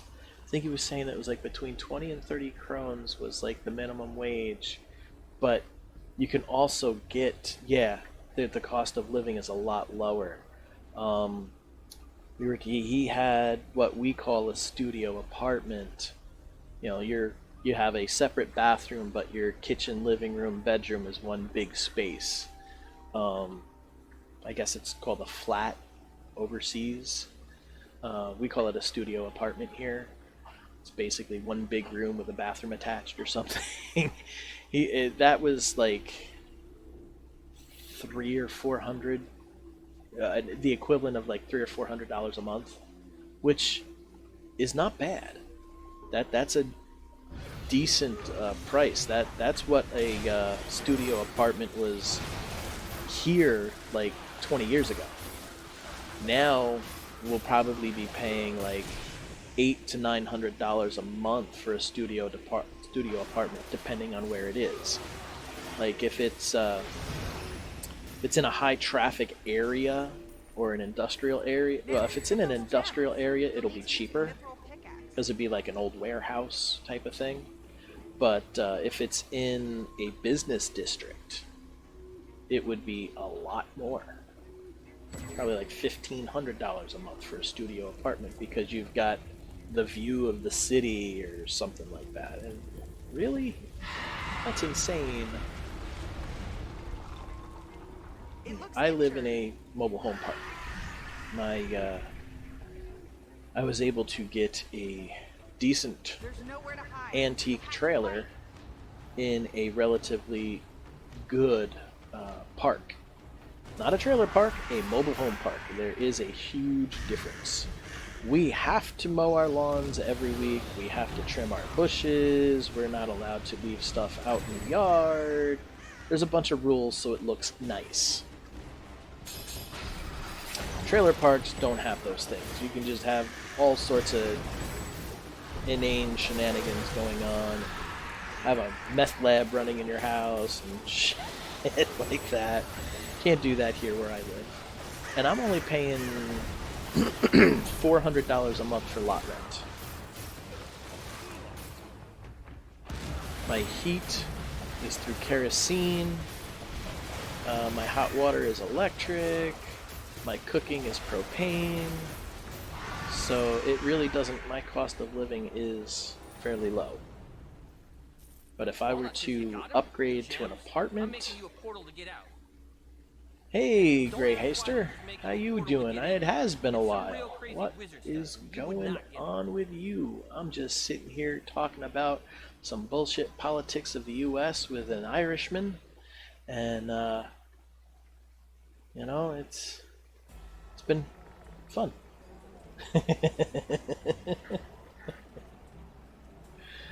Though I think I was part of the conversation with Ranger Reek like a week or two ago, and you had hopped on into that conversation for a little bit. Welcome to Acquisitions and I think that was the last time I actually saw you in chat, but that wasn't my chat. That was Reek's. All right, and if I remember correctly, their conversations were saying that you actually have something to do with Neverwinter, correct? Or was I mistaking you for somebody else?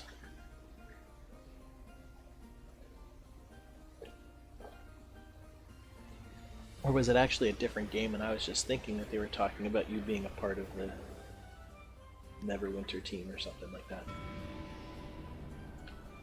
I can't remember. Yay, the Temple Intrusion. Now that means I'm going to have another one popping up. Wiener Salvation. Ooh, look at that.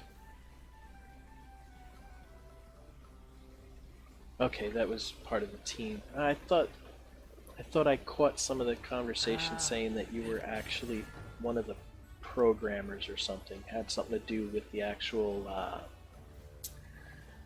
Maybe that was somebody else that. And I just misunderstood the conversation. I know you were part of the Neverwinter Online stream team.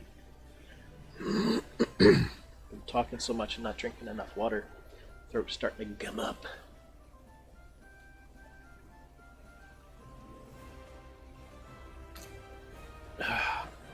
Do I want to do these? No, I don't want to do these right now because it is 11:30, which means I got about an hour and a half left of my stream. So let's go do some dragon stuff. Now that I've got those weeklies done.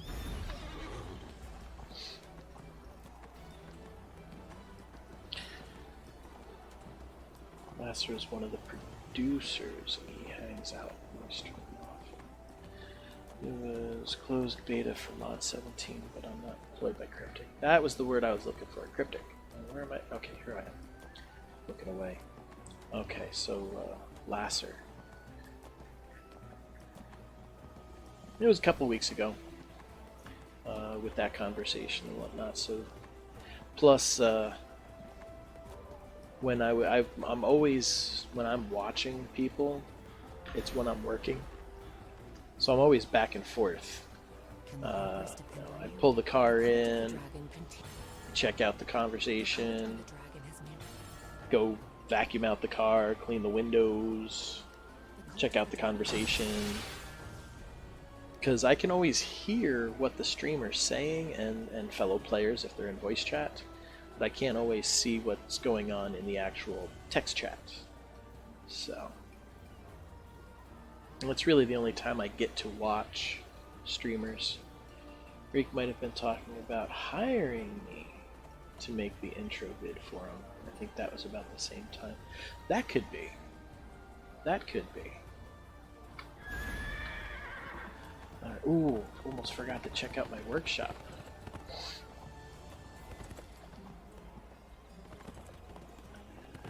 But yeah, the whole craziness on corporate America. Corporate America is our civil downfall. It is no longer, it hasn't, this country has not been for the people, by the people, since the end of World War II. After World War II, it slowly and quickly became less about the people and more about the corporations. I mean, when Donald Trump came out and he was like, "Let's make America great again," like when was America great? Back when our president decided that it was going to be corporations taxed 70 to 90% of their profits to pay for the infrastructure of the country. Because corporations made tons of money. So, and nowadays it's like the corporations are like, you know what? Screw the people. We want them to make all of our products at minimum wage or less, and at the same time, we want you to pay for everything. If we're making it and maintaining it, why are we paying for it? Because it's your company trucks and shipping departments that are using it just as much as we are. You know, they don't see it that way. Okay, so I got ingots and linen, and I need way more deer skins. Deer leather. Why aren't you making more deer leather? You kooky critter here. Probably because my box filled up. Well, if the box filled up, why are the other ones still trying to make stuff? I don't get it. I don't get it. Ooh. Do I have a jeweler yet? One new application. An artificer. I don't need an artificer. I need a jeweler. Damn you! I've been waiting for a jeweler to apply for like a month now. I'm getting blacksmiths. in everything but a fucking jeweler. It's too bad you can't, like, interchange them between characters. Because I think the last time I checked out Sneaky Pants, she had a couple of jewelers. I mean, my other character, Sneaky Pants, I had 2 jewelers at one point, and then I realized that go from workshop level 1 to level 2, you needed, you know, in order to reach, you had to get one thing up to level 20. Well, I did that, and I was concentrating on that one thing. And then I find out, well, now you need 5 others, 6 others at level 16 or better. I'm like, shit! So, when I created Zelkar, I started working it the right way. But I don't have a jeweler, and I have yet to have had one apply. It's crazy. It's crazy! Alright, so Ghost Stories. Rainer's Salvation is the new one. Isn't it the Realm of Dragons? There we go. And so it really doesn't matter which one I do, but Ghost Stories and Never Death Graveyard. That's the, okay. And am I done? Oh, my battery's gonna die on my phone. That's right, I was gonna work on the Whispering Caverns. Okay, so the Common Cause, Ghost Stories, Grave Swapping, Calling the Cultists, that's all in Never Death. That's where I'm going. Time to go to Never Death Graveyard. And defeat Carthraxis, which will be, like, really easy.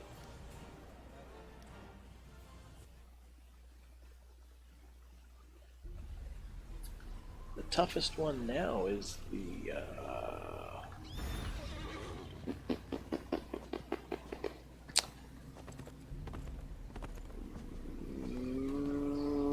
there's 4 of them and I can't think of his damn name now.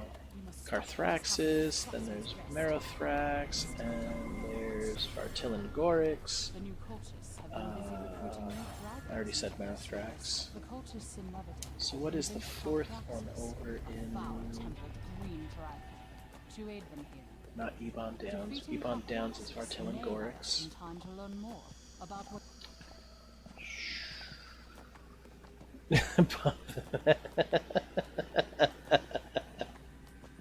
He's easier to kill than Puff the Magic Dragon.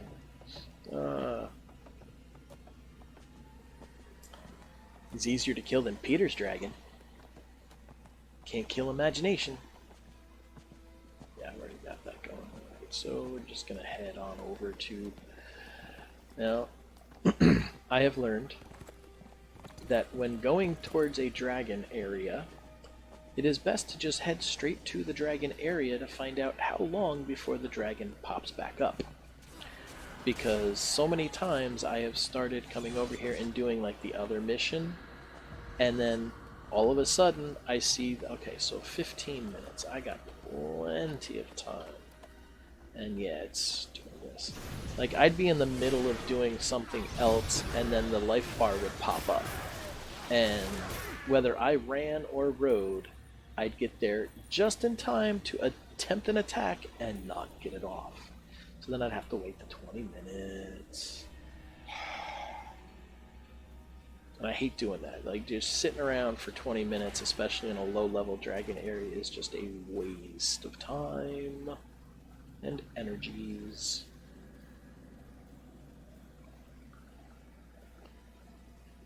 I mean, when I was like 10 levels lower, it wasn't such a big deal because I was getting experience.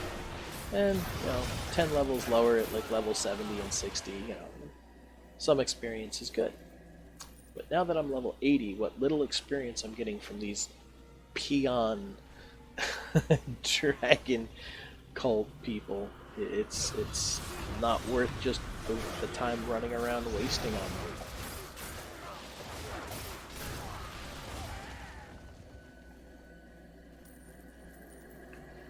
But, you know, if I want to get the credit for the dragon, I mean, I could just do. No, I already took the. It's just annoying to do that. Yeah, at some point it gets that way. Though, it still works towards the culling the cultists.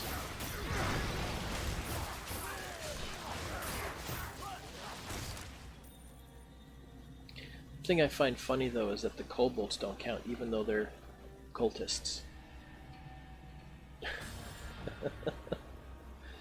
It's like they're cultists. Why doesn't killing them count? Because they're not real humanoid cultists or human cultists. Well, what's the difference? It says cultist. It doesn't specify what type of cultist. Cultist is a cultist. Oh well. Doesn't matter. No heartbeat. Kobolds have no heart. Aw, poor kobolds. Like, actually, I don't even think that this initiate will count. Nope, the initiate did not count.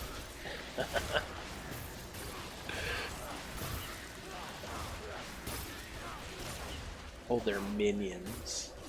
This was truly based off 4th edition and they were minions. They should just die if you hit them. Because minions in 4th edition only had 1 hit point.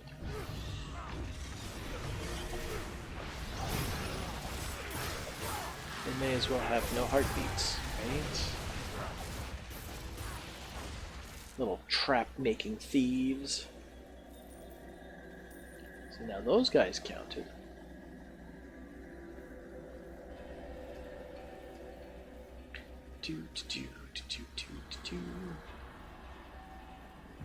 You have to be medium size and have a actual title other than minion or initiate.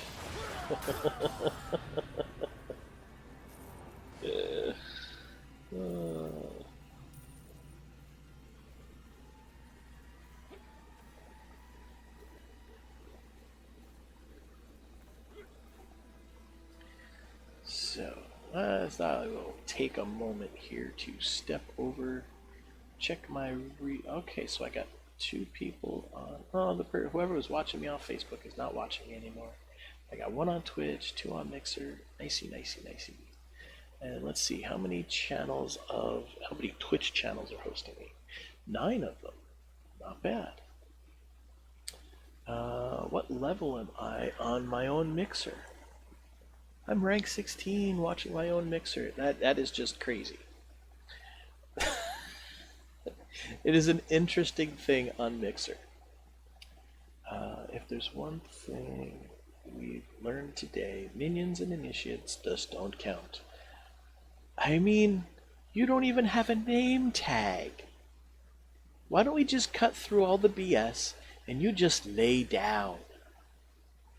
What chance do you have against me? Really? No, I'm hitting the alt button. Thank you very much. Yeah, Mixer is an interesting little bit there. You get the hearts and whatnot for watching people. You get sparks for running, and well, for running and watching, I think. But if I watch my own channel, I get experience for that. But I think if I were to, let's see, if I open up my Twitch channel and I start watching my Twitch channel, does that count as a person watching? Mute that, because I don't need to hear myself talk right after I say something. So let me go back here, give it a moment or two to catch up and refresh. So let me hit the refresh button here. Alright, so there's still only 1 person watching on Twitch. Yeah, that's interesting. It does count as somebody watching, and I'm actually rank 16 watching my own channel.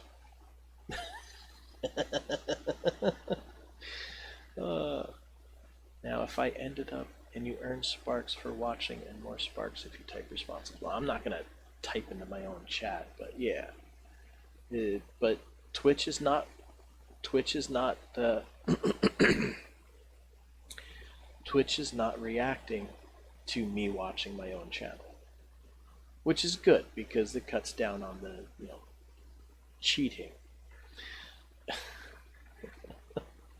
But I tell you, the only thing I do is if it's not the humor for talking about all that. Okay. And with Neverwinter, it's easy to play and type. Yeah, I mean, it can be, depending on what you're doing. You can always stop in a safe spot and type something in or whatever. And it's easy to just hit that Alt button and go over and go, hi! Now, see, that didn't show up. I typed that in my OBS, but that didn't show up on Mixer. But it showed up in my Restream chat, because I use Restream, so all my chats and the channels are linked. Actually, I should probably check my following. Last I knew, I had 39 followers on Twitch. Yeah, I got a couple minutes. Let's see. Twitch, let's open that up. 37. I lost 2. Oh well. That might have been because I didn't stream very much last week, or they just decided to not follow me anymore. I don't know. Oh, now it says that I've got 2 viewers. That's probably not me, though. It's probably somebody else. That was one thing that always bothered me on Twitch, is that it said that you've got these people watching you, but you couldn't find out who was watching you. Oh no, Restream still only says 1. Okay. But Mixer, I've got how many people? I forget. I think I've got like 9 or 11. Check my network. Followed channels. My followers. 1, 2, 3, 4, 5, 6, 7, 8, 9, 10. Oh, no, I still got my 11. They are 11 loyal followers. Awesome. No, that's not what I wanted. Go back to my channel. No, I lost it. Get out of there. Oh, there we go. Okay, good. And back to the game. I'm still there. That's good. Bastard turncoats.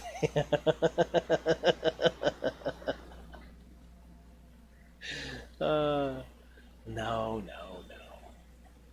Hey, when I first started streaming, and I was invited to Team Spock Social Network, it was originally Team Spock Worldwide, and then I found my old password and everything for my original Twitch, because years ago I started watching a friend on Twitch, and I created Ben Cheese Grater channel.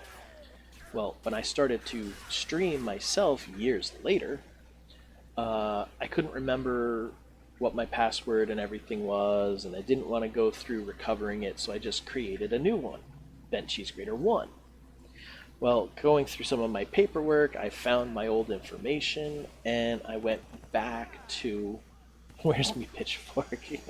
I went back to Ben Cheese Grater, and I sent whispers out to all my followers saying, hey, I have access to my original channel. If you enjoyed, please follow me on this one, because I'll be deleting the one with the 1 at the end.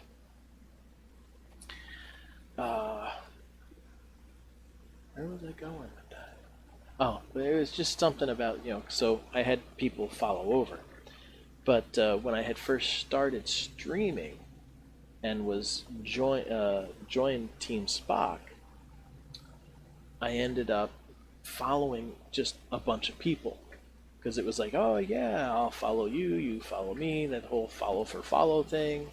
And I was like, that's not how you get loyal viewers. That's just how you get numbers up, because a lot of them were following because I followed and vice versa, but we weren't watching. And I very quickly, like within a month or so, realized that, yeah, it's all great to have, a whole bunch of followers, but if you're going for affiliate or whatever, you need people watching. So it's better to have loyal followers and viewers than to just have anybody and everybody. Yeah, you need to have people watching. That's the important part. People watching and participating. Now, for me, unfortunately, I think part of my downfall is the game I play and the time that I play. Not everybody wants to watch a 15-year-old game, and I play this and Dungeons & Dragons Online. They're both 15 and 20-year-old games. There's still a great devoted following to play the game, but newer players and newer watchers, younger folks and whatnot, are into the more new games, the modern games.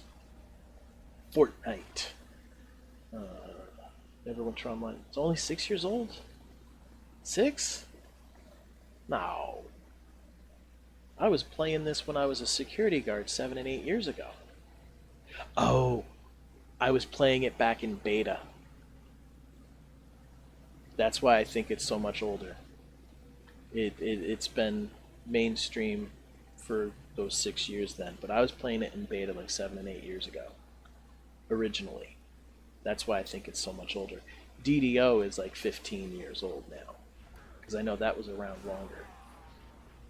I gotta say though, one thing I like about DDO over Neverwinter is that even though they update stuff, my old Lenovo with integrated graphics can still play it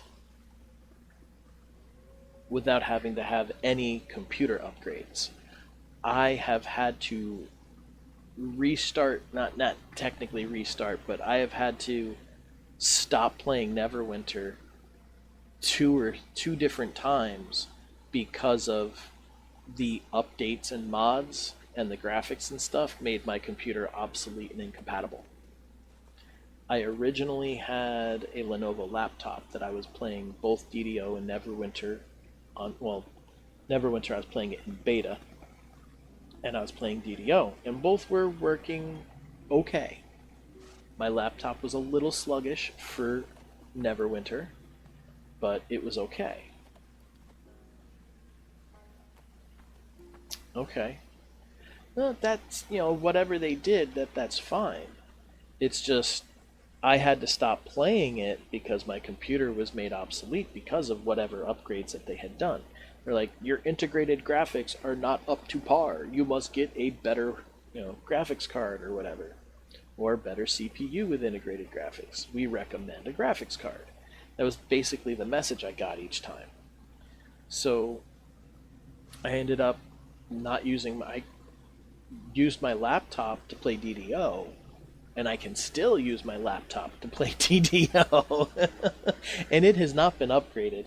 It can't be any further upgraded, but I can still play DDO on it. It's a little laggy here and there, but it still works. So what was it, 4 or 5 years ago, I bought a Lenovo tower at Best Buy. It wasn't a gaming tower, but it wasn't a bare bones thing either. Well, I guess it was because it had integrated graphics on the CPU and no graphics card. And I was able to play. They did two things: increase the requirements for graphics card and change to only support 64. Yep. That's what happened with the laptop. It wasn't a 64-bit system. The Lenovo tower I was able to play on for a while, a few years, and then there was a new mod and they upgraded the graphics. And that's when I couldn't play it on my Lenovo tower. And it was about 3 or 4 years before I could afford to build my own gaming PC, which is what I'm using now. And hopefully, since it is definitely, well, I mean, I could have upgraded the Lenovo too, but at the time, I didn't have the money to do it. Now all I had to really do was just either get a new CPU and graphics card, add a graphics card and get a better CPU. But at the time, that was $300 for the two things. and I'm looking at like, well, $300 for that, or take my taxes and build a whole new computer for less than $800. That will just run better, faster, smoother, blah blah blah, have more memory and storage. So that's what I did. I waited until I had a year of decent taxes and put together my own gaming PC. So, which all the specs are on my profile. Went to PCPartPicker.com and just pieced it all out. It was good. I'm very happy with my purchase and my creation. Plus, it was fun. It was fun putting together the PC. Because I've always wanted to do that. We're also still running your graphics pretty low. Really?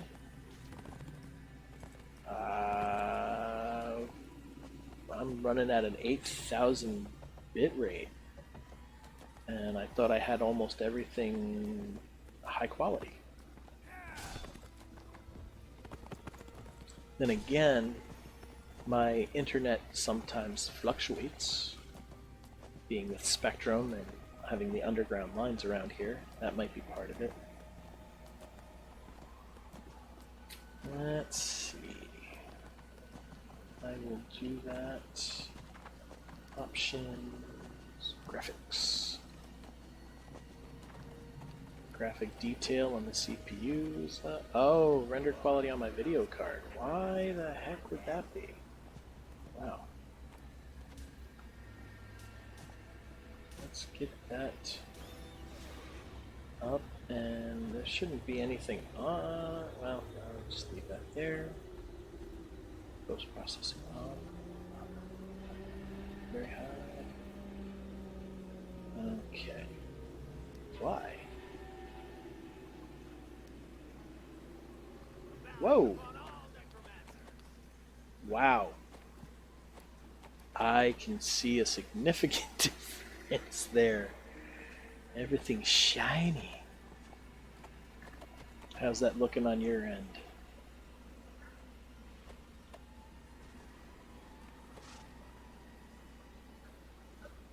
Holy shit. I can see the wood grain even better now.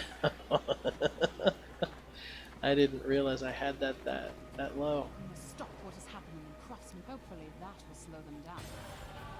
Good work. Now let's see. Yep, and my bitrate is good. I'm still green. I'm not dropping anything on OBS. Great.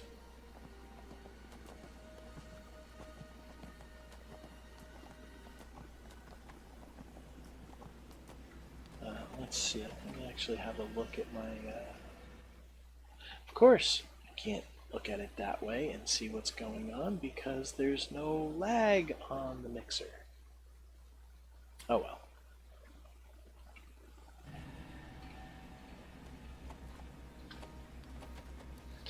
Alright. Oh yeah, Ghost Story still. Duh.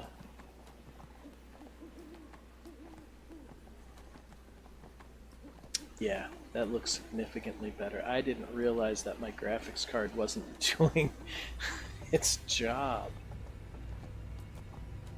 Wow.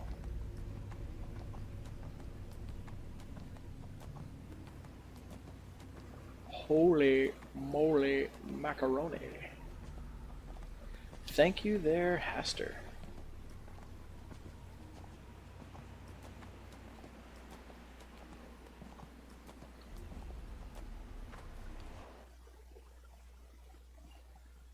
No problem. Yeah, I hadn't realized that the graphics were that low on it at all.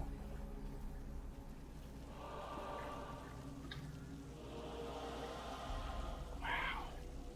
That is that is significantly better. The plants look better. The details look better. Night and day, hell fucking yeah. Oh, that was a little bit of a laggy glitch there, though. Uh-oh. I may have to do some adjustings.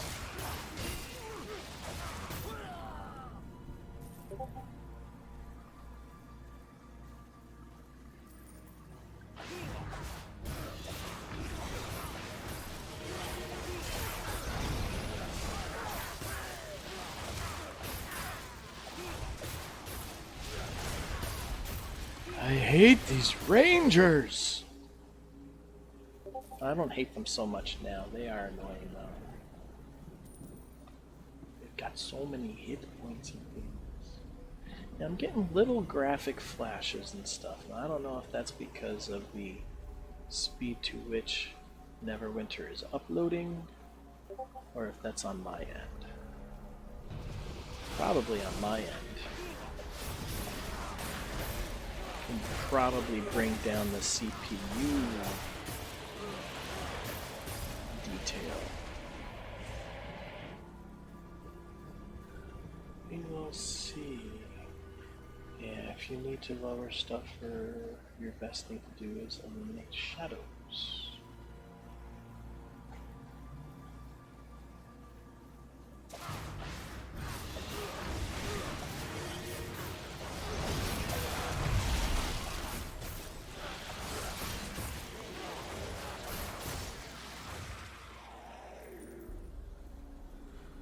Well, I'm not seeing too much here. Like, when I walked into that one abandoned building, the other setting you should be running is not to run on demand patching, but you need to restart stream. It downloads the entire game.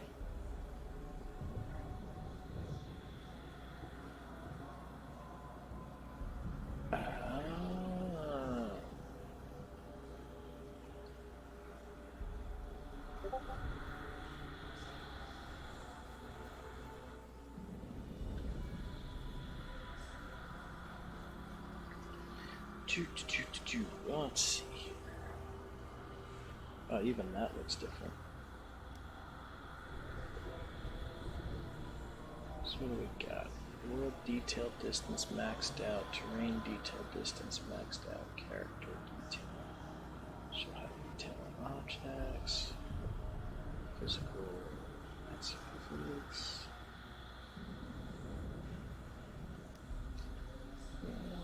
Put the shadows low.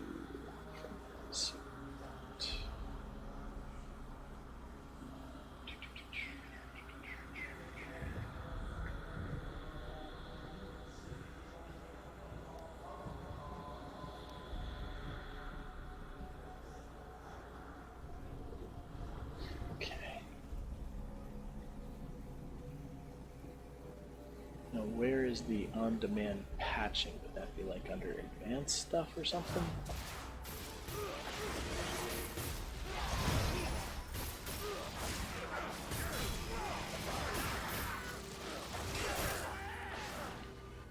Because I'm thinking that's probably where one of the glitches is with like the mithril pickaxe in one of the Acquisitions Incorporated missions. I always find it funny that you're swinging nothing. I never see the mithril pickaxe in my character's hand when breaking those red crystals. And a friend of mine told me that was just the fact that Neverwinter's uploading of the graphics is slow. That might be right in conjunction with what you were saying with on-demand patching. So in the launch window is usually default checked. We'll download the entire game. Okay. He caught me just before I got out.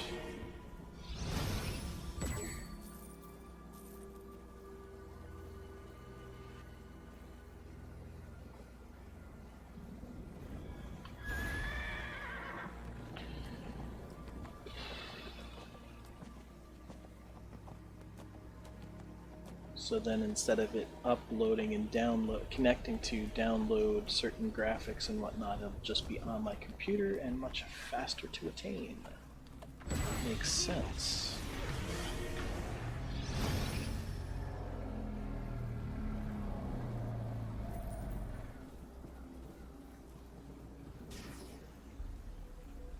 it takes up less physical resources on your computer to do it one way as opposed to the other. Makes sense. Get me out of the corner!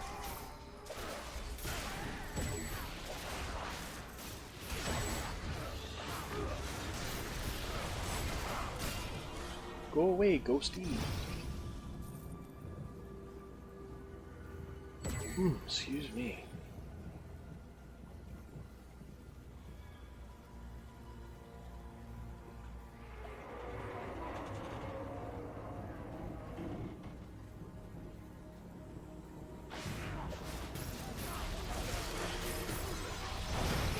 Launch window as in the sign-on page. Yes, alright. Well, maybe at the end of my stream I'll mess with that. It's probably not that much more... well, there could be a significant amount of storage. Depending.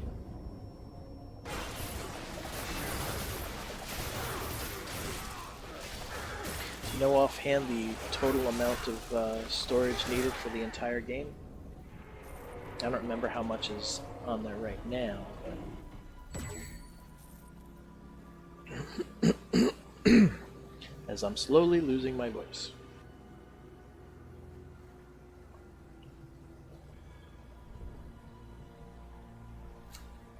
$13 gigs.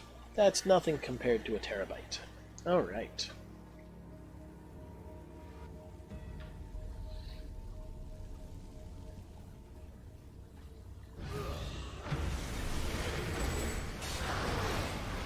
I'm pretty sure I can spare a total of 13 gigs, which is probably not much more than I'm already using. So, alright.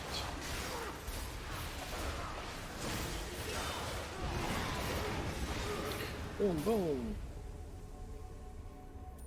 When I was a baby, I went boom, boom on a leaf. And then I slipped and fell and I was stuck there and cried and nobody helped me.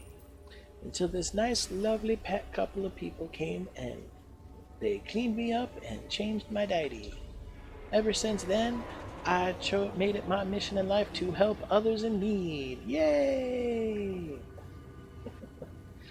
Paraphrasing as best I could.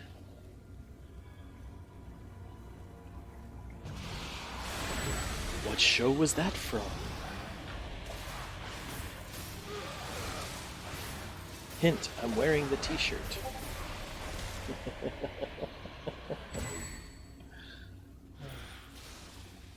Hey, Assassin Drake. Die! Bad Drake, bad Drake.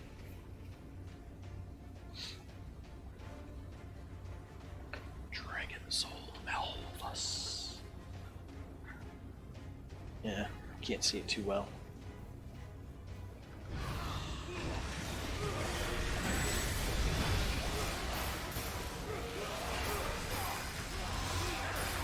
Oh, of course I can't get out of the spicy trap that I'm in.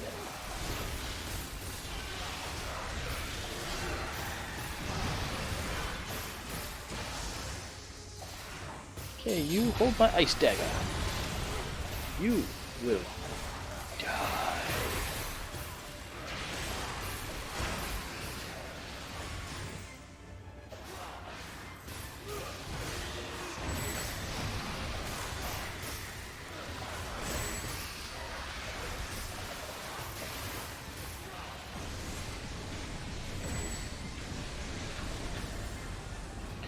Yay!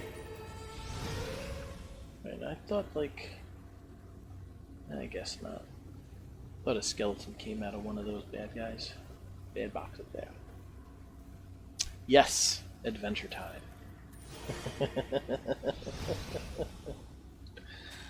I love that cartoon.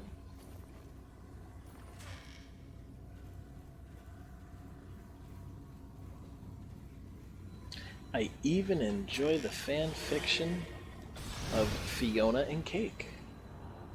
It's actually kind of funny that they've got their own fan fiction on there.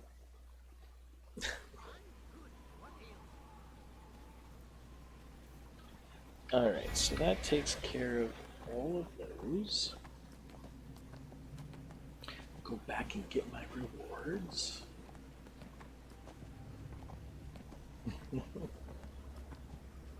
You've never watched Adventure Time? Oh my goodness. Is it just not available where you are?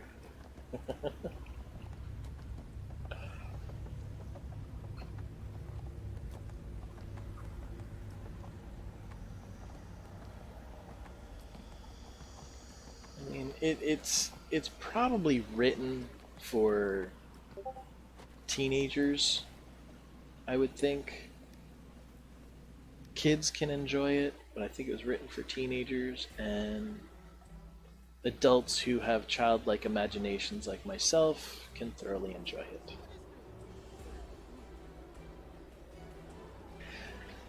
I've heard a lot of good things about Rick and Morty, and I've been meaning to give that a shot. I mean, I've caught snippets of episodes here and there. I don't think I've actually sat down and watched an entire episode.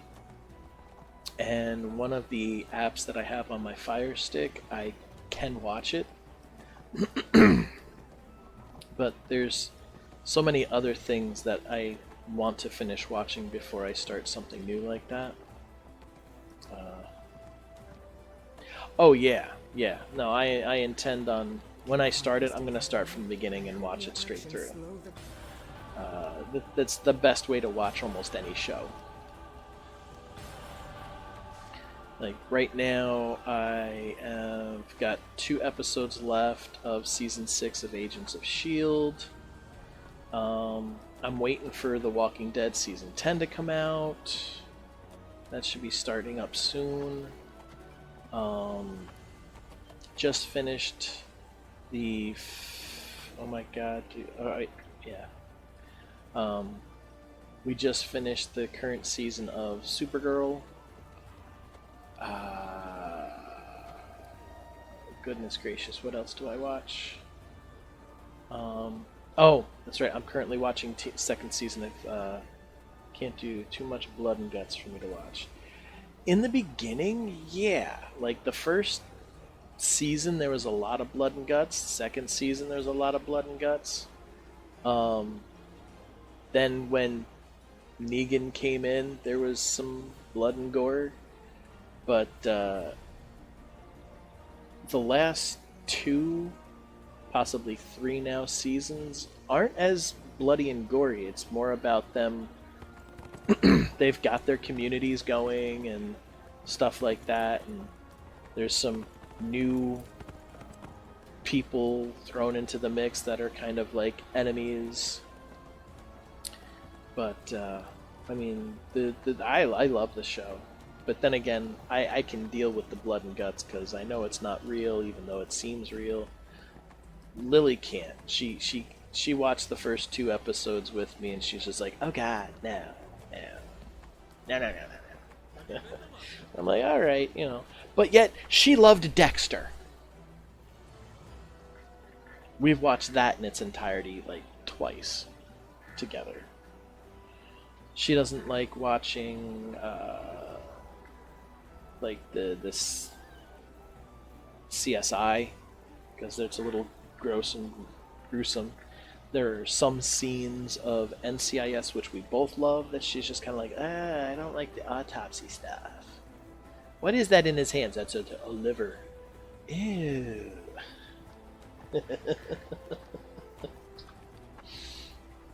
I don't even know what I'm doing. What am I doing? Escape and cancel for a moment. Alright.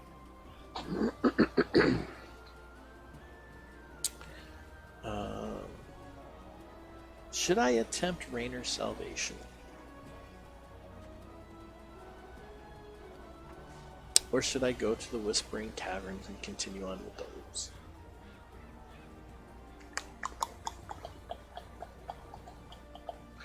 Actually, didn't I get... Oh yeah, I did that already.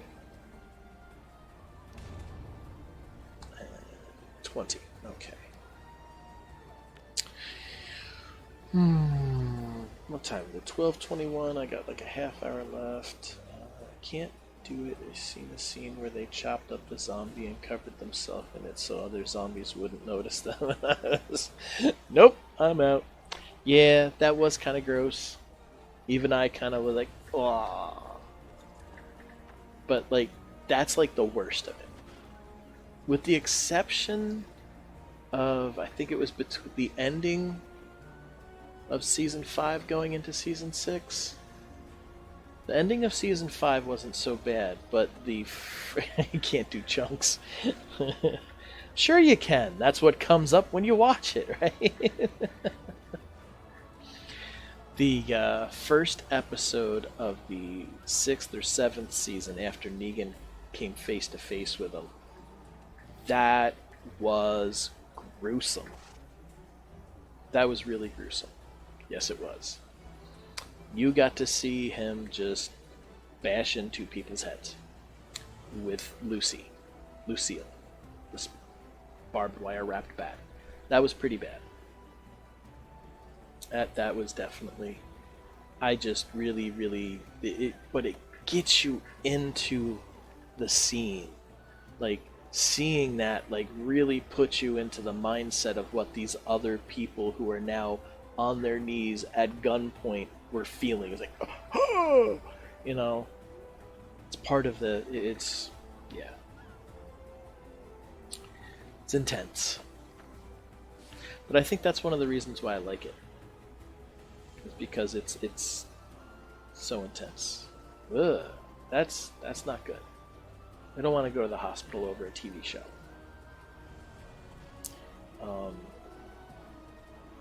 Kind of like the first season of 13 Reasons. I guess a lot of people were triggered by that. And then the second season. But second season wasn't as bad as the first season of 13 Reasons, which is a good show. We're watching the third season now.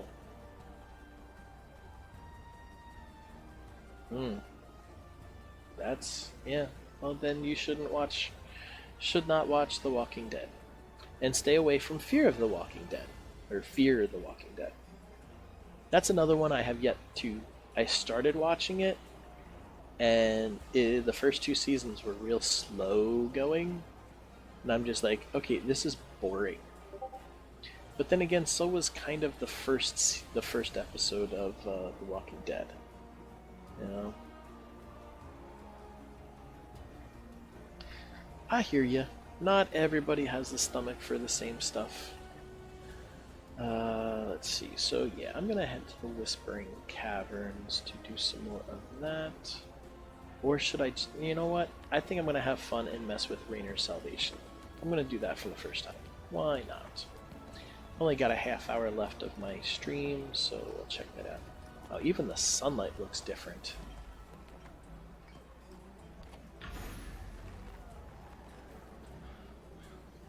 Hey. Am I missing something? Do I have to talk to him about Rainer? I didn't read it at all. I can't help but notice you noticing me. Okay. Let me see here. Rainer's Salvation. Meet with the Harper Envoy. Oh!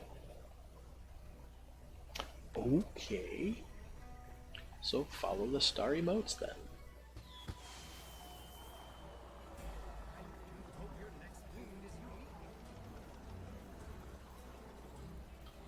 Get on my horsey and ride away. I wish I did though, because everyone says it's good. Yeah. It is a well-written show.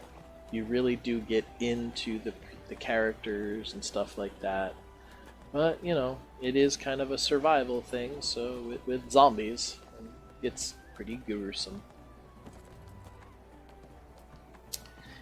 Yep.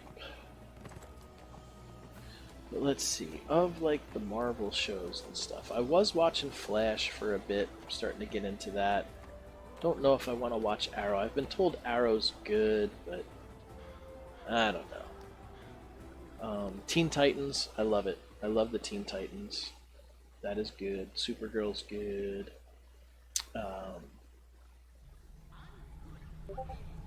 was getting into The Flash, which was pretty good. I'm trying. There was other shows that I've been. Oh, The 100. I just finished the 5th or 6th season of that. I'm up to current on that. You haven't heard of Teen Titans? Oh, it's a new live-action show on Netflix. The 2nd season is currently running. If you have Fire Stick, yeah, no, it's good. It's. I'm pretty sure they have it on Netflix, but if you've got the Fire Stick and you've got it set to jailbroken, you can download the Cinema AP.apk app, and it's on there. All the stuff is free, TV shows and everything else. That's a possibility.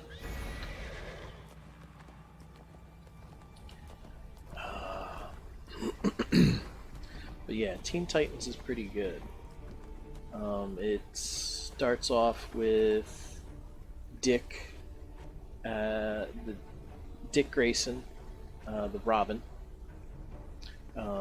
It's got Raven before her dad put the gem in her. Beast Boy is being played by a young Asian male, and Starfire is being played by a black actress. Which at first I was like, why do they have a black chick playing an orange-skinned alien? But she does a really good job. She does. And she's got the red hair and everything else, so I mean, it works. It works. And it's actually pretty good. They've second season, the end of the first season, they brought in Todd, the second, I think his name is Todd, the second Robin. Yes, for diversity. Well, it's just a little, I figured what they would have done was have, because of the way her voice always sounded on the cartoon and whatnot, I figured they would have had a white or an Asian female done up with like some orange makeup to do Starfire. So it all works. And Beast Boy wasn't supposed to be Asian, but it works. So, oh, Doom Patrol. That was another one that was really entertaining. Oh my god. That was fucking hilarious. Brendan Fraser is playing Robot Man. And Mr. Nobody is done by, I can never remember the actor's name, but he was the pilot for Serenity, Dragonfly. He plays Mr. Nobody, if you're familiar with the comics. I wasn't. I had to get a whole bunch of references from a friend of mine who was like big into the comics. It's the same right now with the live-action Little Mermaid. They picked a black actress and everyone is up in arms. Yeah, I don't see why. Somebody had made a comparison when The Little Mermaid was put on Broadway. Was it no, it wasn't The Little Mermaid. Yeah, it was. Little Mermaid on Broadway had a black actress. Nobody complained. But that's a theatrical adaptation, not a new movie remake. It's like, what is the point? So what? Who says The Little Mermaid... It's not the exact same story, so who says The Little Mermaid can't be black? It's just what people weren't used to. When the one Punisher movie came out, what's his face? Kingpin in the comics is a big white guy who's portrayed by that big black actor. Nobody balked at that. Yeah. As long as she sings the songs.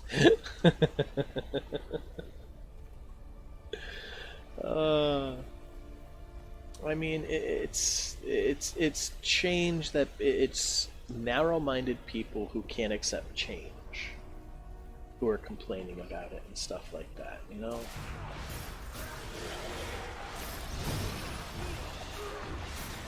people who don't want other non-white people to think that, oh wait, maybe I can succeed.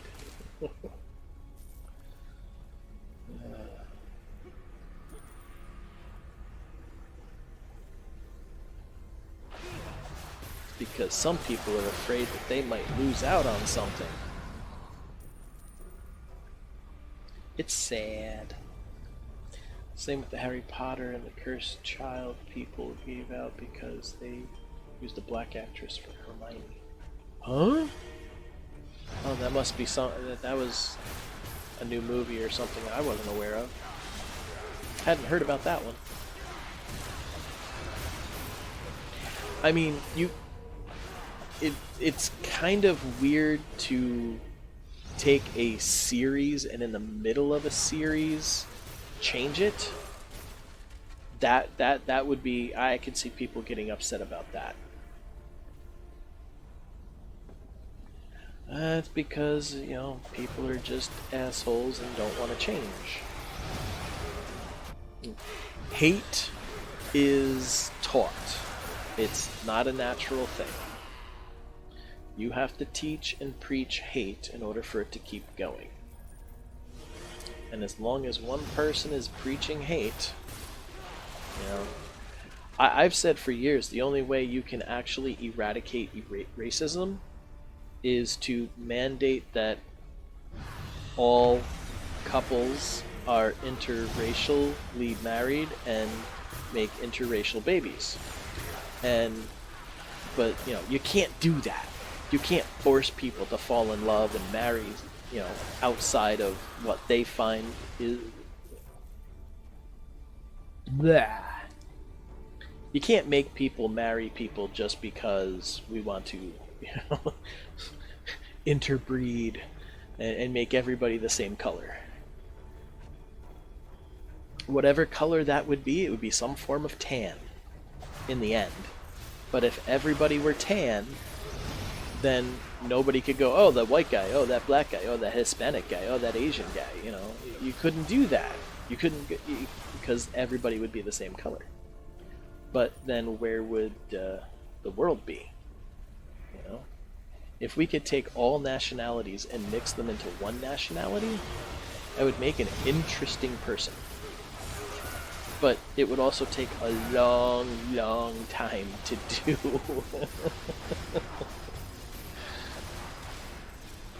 Exactly. We fall in love with who we fall in love with. And there have been plenty of people who were raised to be the biggest racist bigots in the world, and their children, who were also taught the same things because their racist parents were assholes, turned out to not believe what their parents taught them.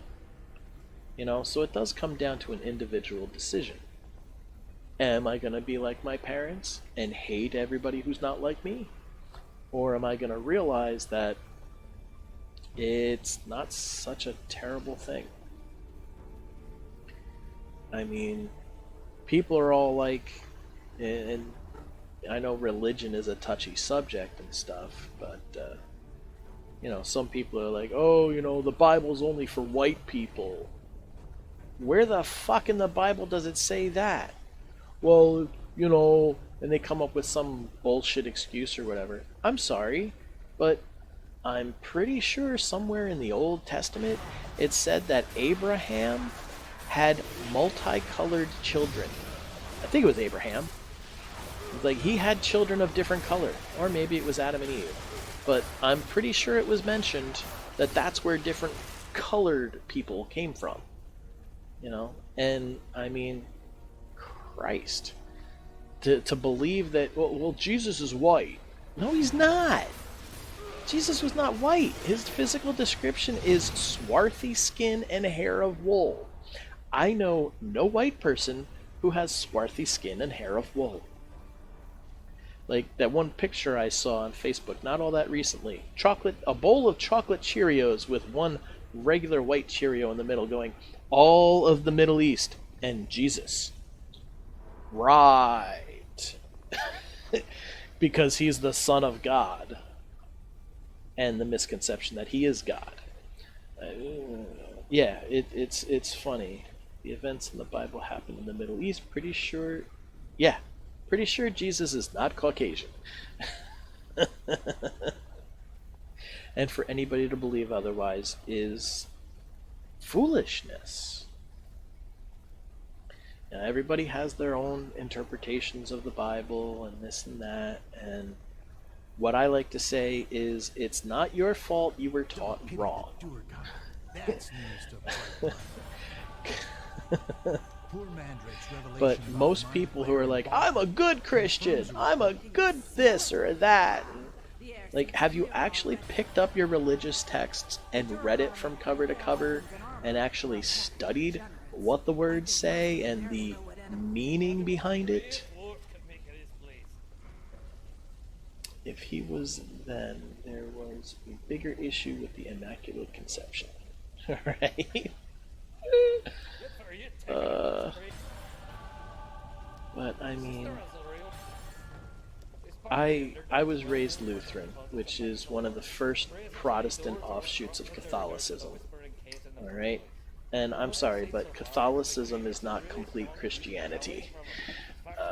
But that's my own personal opinion. I'm not against Catholics themselves. As I said, it's not their fault. They were taught wrong and misguided by the Catholic priests and whatnot, which have their own political agenda. Because let's face it here, who created the Catholic Church? The Roman Empire. A group of people that said, hey, we'll take over your lands and you can keep your ways and faiths as long as you put our god Caesar in front of all of them. It's the Holy Roman Catholic Church. And you're telling me that it's pure? If you have to go around saying that we are the one true faith, you are not the one true faith. I have other religious texts, and some of those make more sense than the Bible that we were taught. Exactly. The Bible, the full Bible is a lot more books and whatnot than what we commonly conceive as the modern Bible. But one of the biggest misconceptions, I feel, is the whole Trinity.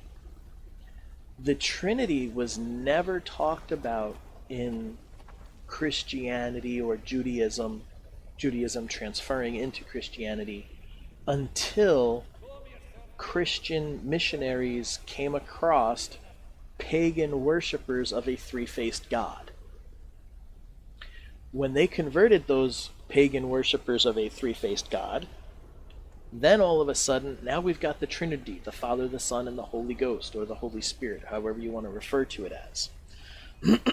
There is talk before that of the Father, the Son, and the Holy Spirit, but they were never one and the same. And I'm sorry, but the Holy Spirit, the Holy Ghost, is not an entity. God, this is my belief. God is God. Jesus is the Son of God, Son of Man. And the Holy Spirit is the power through which God created the universe and Jesus performed his miracles. Jesus did not perform any miracles until after he was baptized by Elijah, John the Baptist. And that was when the white dove came down, anointed him with the Holy Spirit, and God's voice said, whatever he said about this being my son, I choose him. Thus, one of my main arguments for Jesus not being God. God's voice said, this is my son. How is he an avatar of God if it's his son? But people want to believe what they want to believe. I understand the truth. That sounds like a witness thing, but it's not. It's just the Holy Spirit is, for lack of a better word, God's magic. And don't get it confused with pagan magic. It's not the same thing. How did God create the universe and everything within it? Through the Spirit. How did Jesus speak in tongues and heal people? With the Spirit. When the Last Supper happened, the 13 apostles, the 12 apostles, the 12 apostles were anointed with the Spirit at the Last Supper. Thus, when Jesus died, they were the last true prophets, and that's when they were able to start doing miracles of healing and speaking in tongues. Before the Last Supper, they didn't do any of that. They just followed Jesus around. When Jesus died, that's when they started doing miracles, because they were anointed with the Spirit. And that's what so many people fail to understand, I think. It's funny you say that. Catholicism tells you paganism is bad, yet stole a lot of their symbols and used them as their own. Yes, and that is one of the things that the Bible says repeatedly not to do. Do not take from other faiths rituals, do not take their symbols, blah, blah, blah, blah, blah. And the Catholic Church has done it over and over and over, all throughout history, to indoctrinate their converts. If you're converting, you're converting. You know, Christmas is a pagan holiday. Easter is a pagan holiday. It just happens to fall at the same time that Jesus died and was reborn. The fuck? But yeah, I mean, I could get onto it a lot. I mean, I do not know that much about Islam. I know it is based in Judaism, which Christianity is based in Judaism. So, you know, and then Judaism was supposed to stop being Judaism once Christianity started. So the term or the phrase, all Christians are Jews, but not all Jews are Christians. I guess it could also be said that all Muslims are Jews, but not all Jews are Muslims. But I'm not sure about how it works with Christianity. Because as far as I know, Muslims believe that Jesus was not the Messiah, but a prophet. I've read a lot of these books this year, the Bible, the Quran, and the Satanic Bible.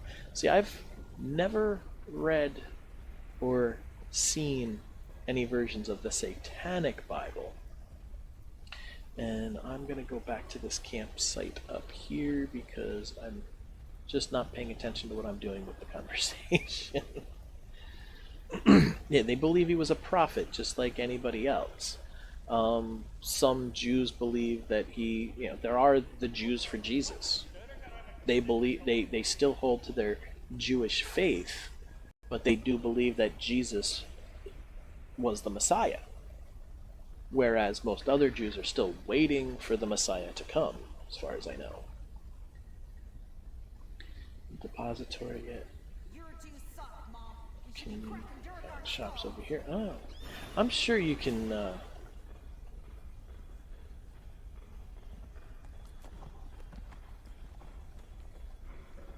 Okay.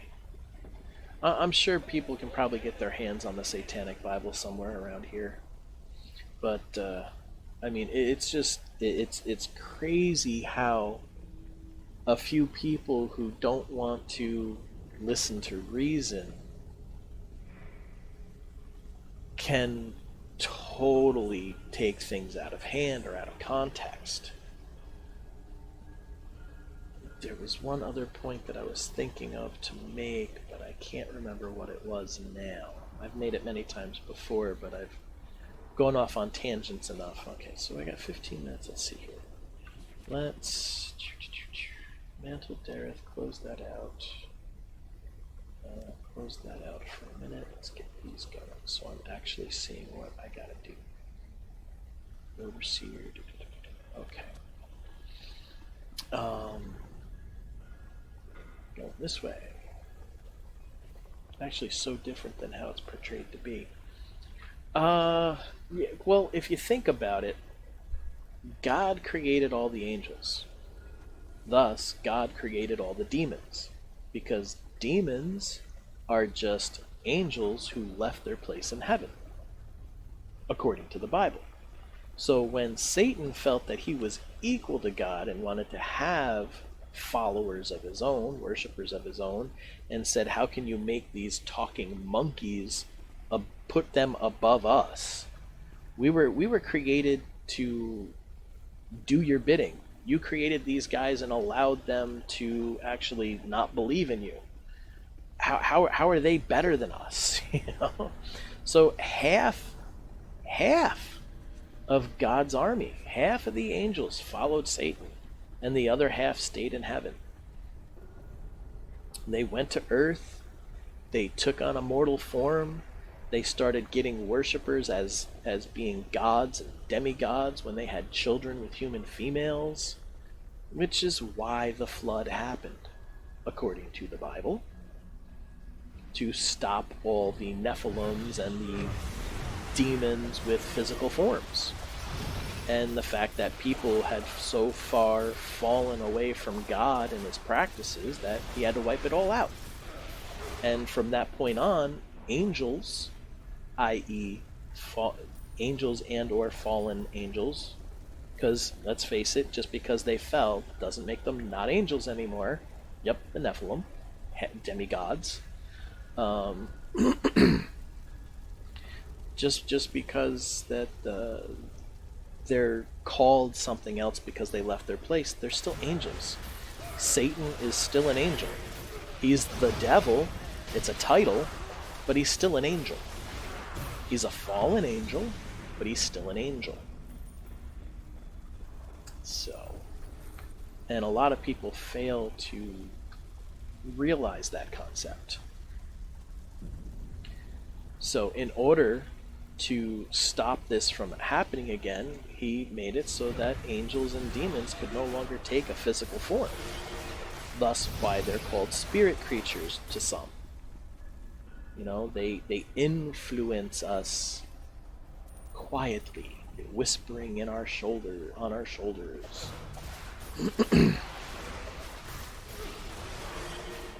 Now, being raised the way I was and having the knowledge of this faith and everything doesn't necessarily mean I completely believe it all, because looking at the way the world is and whatnot, sometimes it is hard to believe that there is some entity that's out there watching everything and wants us to be better, because damn, it's going to hell in a handbasket.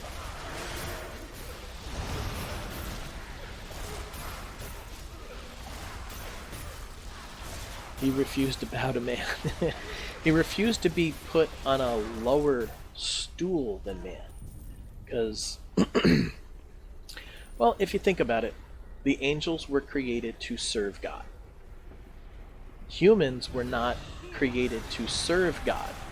They were created to care for the earth. The earth is our gift. The earth is our place. Nowhere in the Bible does it say that all of us go to heaven. The only ones that go to heaven, according to the Bible, are the 144,000 who are anointed and pure people.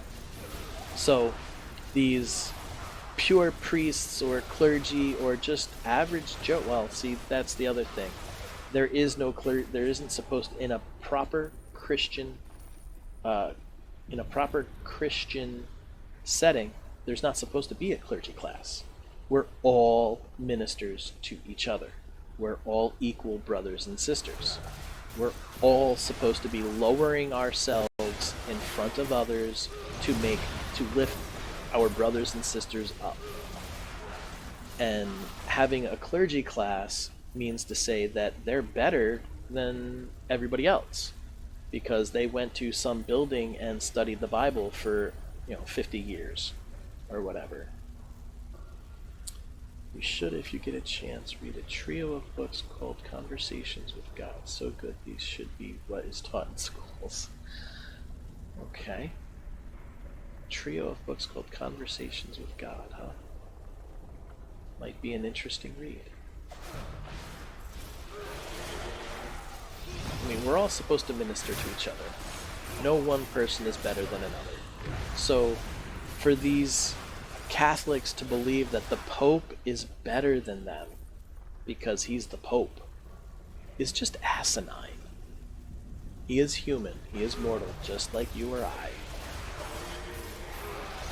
And when John Paul had died, I think it was George Lopez. I was watching a comedy special of his after John Paul had passed away, and he's Latino, so most likely him and his family is Catholic and everything. And he was saying how his mom had immediately called him up. He's like, "Oh, we have to pray that the Pope gets into heaven. Pray, pray, pray." And his first reaction is like, really? If we need to pray to get him into heaven, we're all fucked. This is the guy who supposedly has the red line to God, We all have the red line to God. It's called prayer. It's a guy who was literally at the end of his rope and started having conversations with God. And had questions for him, and these are the answers God gave him. Yeah, it's prayer and belief. That is what makes a conversation. And the other thing that bothers me is that the Catholic faith has done. Now, what is the last line in the Bible of Revelations? Do not take away from or add to these words in any way.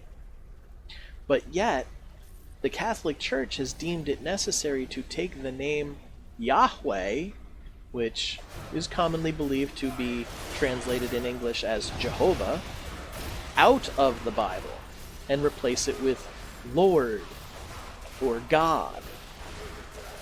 Now, I've heard numerous arguments as to why, because back in the day when priests were writing it, every time they had to write God's holy name, Yahweh, the Tetragrammaton, they had to bless themselves. Now, what I'd like to know is, where the fuck did this come from? This whole doing the cross. That is a man's practice that was created by the Catholic Church, because very few other divisions of Christianity do that. It's only Catholics that I'm aware of. Yeah, they're censoring it. Now, my question is, if you're going to have a personal relationship with somebody, do you call them by their title, or do you call them by their first name? You call them by their first name. I can't have a personal relationship with my boss and call him boss. It's just not going to happen. I'm going to call my boss Mike, because that's his name, if I'm having a personal relationship with him. If it's just a work relationship, well, then it's boss. But even then, I can still call him Mike and he's not going to get pissed off. So how can we have a personal relationship with God if we're calling him by his title? Because let's face it, God is a title, not a name. Right?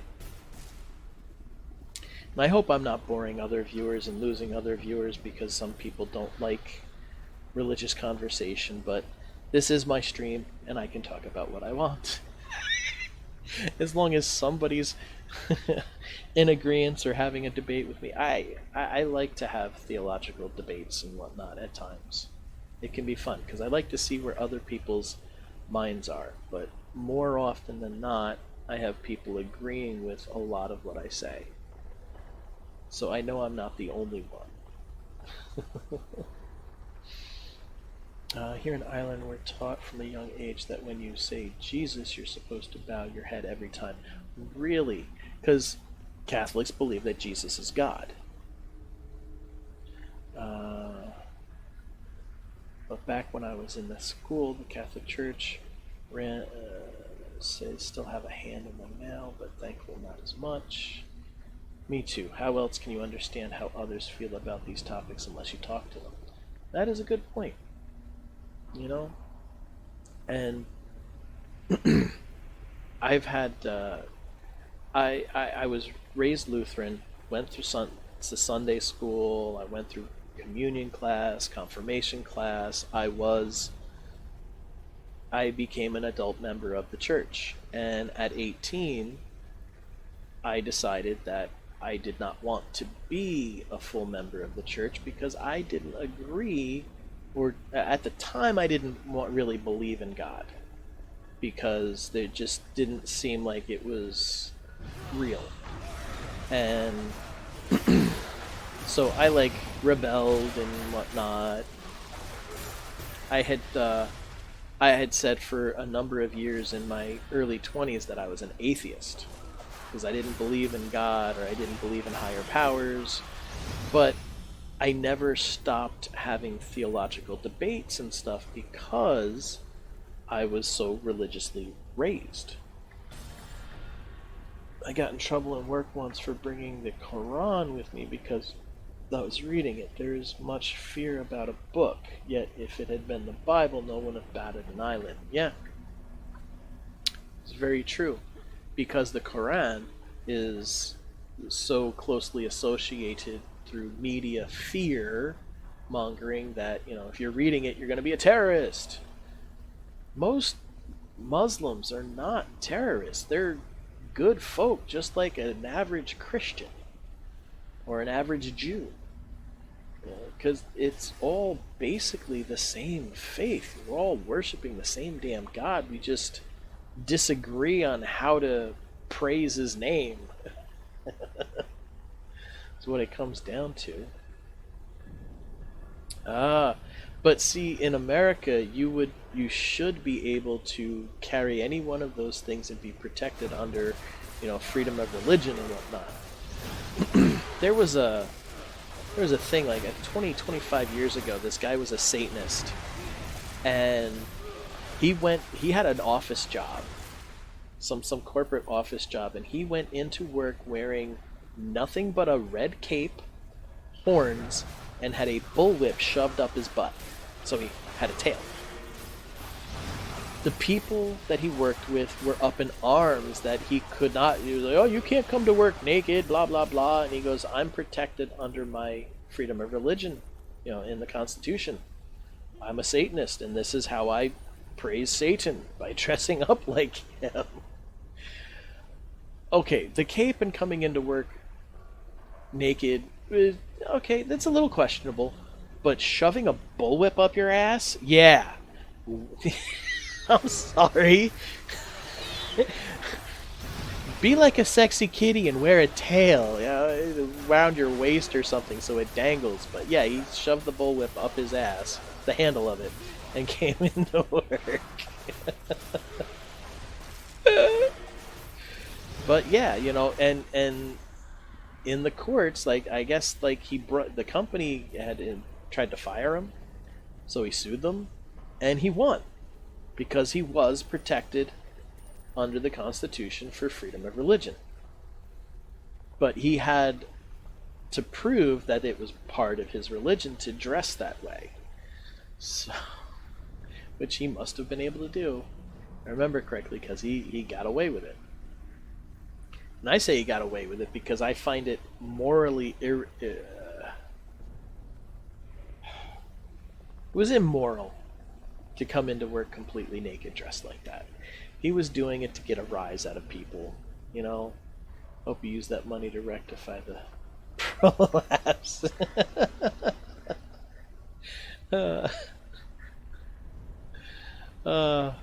That's funny. Okay, kill a Mind Flayer Overseer, bring Durgar weapons cache, bring and return. So I gotta find where this Overseer is. Let's see, where is that's the one I'm working on. Alright, so where's that bring? Over this way. And it is 1 o'clock, so I'm gonna finish that mission and then I'll be ending my stream. But I mean, well, see, that's half of a stream, is engaging the viewers and having a conversation. Yes, I'm all supposed to be playing a game. I mean, that is mostly what we're here for, is to watch the game, but it is also to interact with the player, and the player with the viewers. How else are we supposed to build a community of like-minded individuals? Or similarly minded individuals. Okay, it's telling me to go into this circle, but I can't get further. Alright, there is no overseer here, so let me look at the map here. I need to get to that, I need to get over there.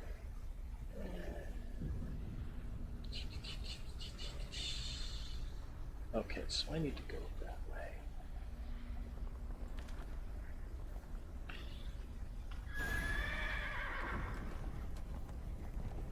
Yeah, this is what I gotta do, is gotta go up over this way. I didn't go up the right way. So where else is there? Okay, so that's the land bridge. Stop moving! Maybe I do have to reach it up that way. Or can eventually.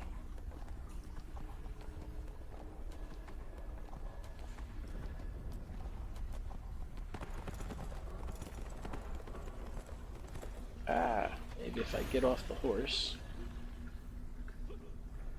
get up over this way. No, that's not going to work.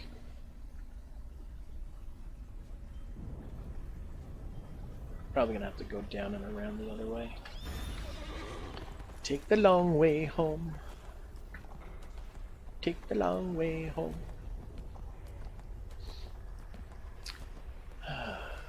Go to the other side of that bridge, which is over this way. And there's another up ramp.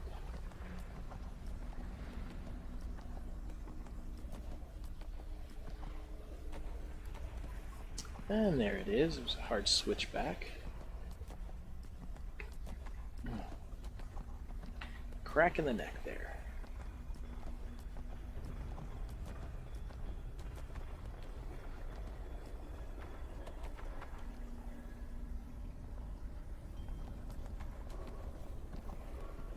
There's an overseer.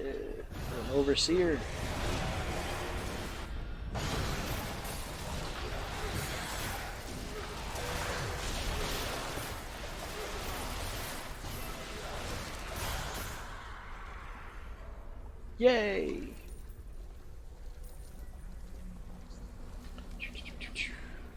There we go.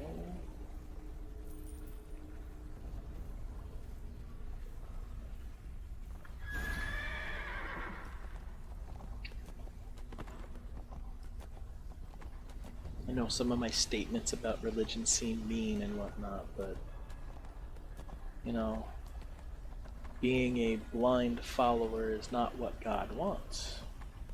Yahweh doesn't want that. Every Bible story that I read where the voice of God was heard and told you to do this or do that, they would question him. And sometimes he got mad, but he never punished anybody for questioning him until they understood why. You know? I saw a bumper sticker once and I was like, it's so true. It said, God wants religious fruits, not religious nuts. No, God wants spiritual fruits, not religious nuts. That's what it was. I was like, that is very true. And spiritual fruits means doing good things. According to the Durgar we've interrogated, the mind and one of the last things, Jesus in Irish is Iosa, pronounced as Iosa. Okay. And may all their knowledge die with them. You keep this up and what was I just gonna say? That threw me off there. Oh, the whole immortal soul thing. When I started doing some serious Bible study, no, that's okay. When I started doing some serious Bible study, I had realized that through my study, that I'm going to switch over to my greetings page here. Through my study, I realized that there was a big misconcept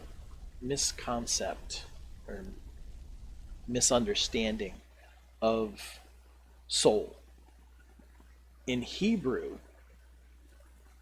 I forget what the word is in Hebrew, but that's what was translated into soul in English. And everybody, believes, so many people believe that we have an eternal soul. Well, if we have an eternal soul that lives forever, even after our physical form is dead, why does it say that when you are dead, in the Bible it states that when you're dead, there is nothing. There's no conscious thought, there's no dreaming, there's no awareness, you're dead. But yet Catholics believe that when you die, you either go to heaven or hell. But nowhere in the Bible does it say that people, soul, go to heaven or hell.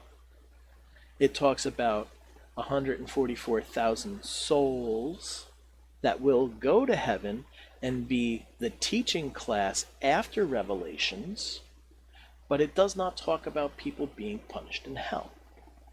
And nowhere does it say that you have, in the Greek and Hebrew scriptures, does it say that you have a soul that lives forever.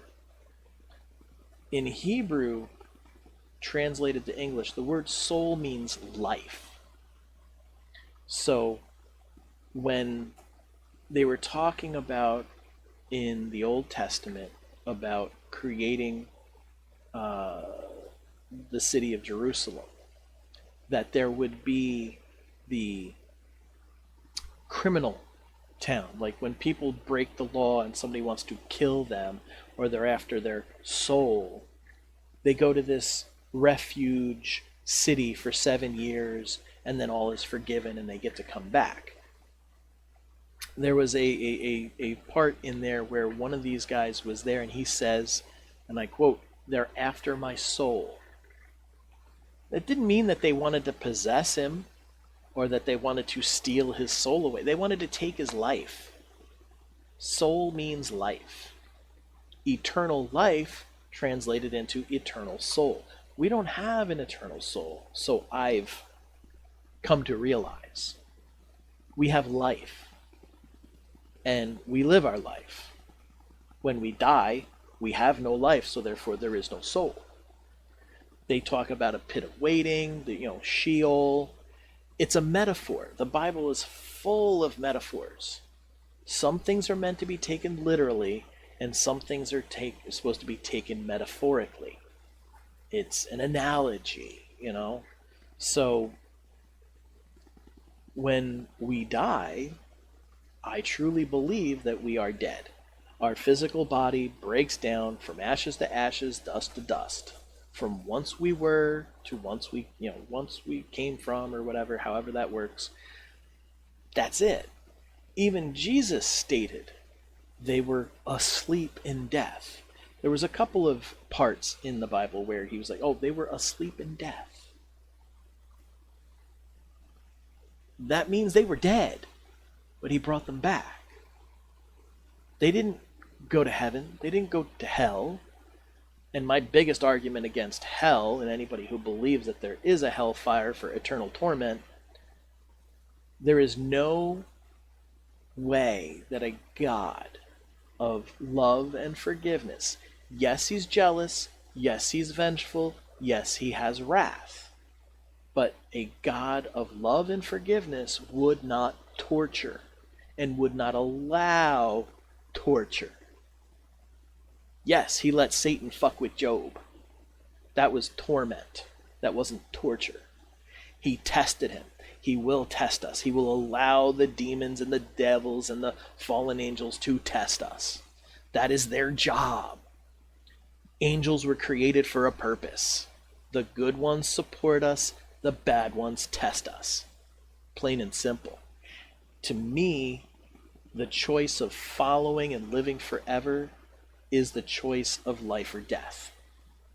Follow the word and live forever in the kingdom after the end of days, or die.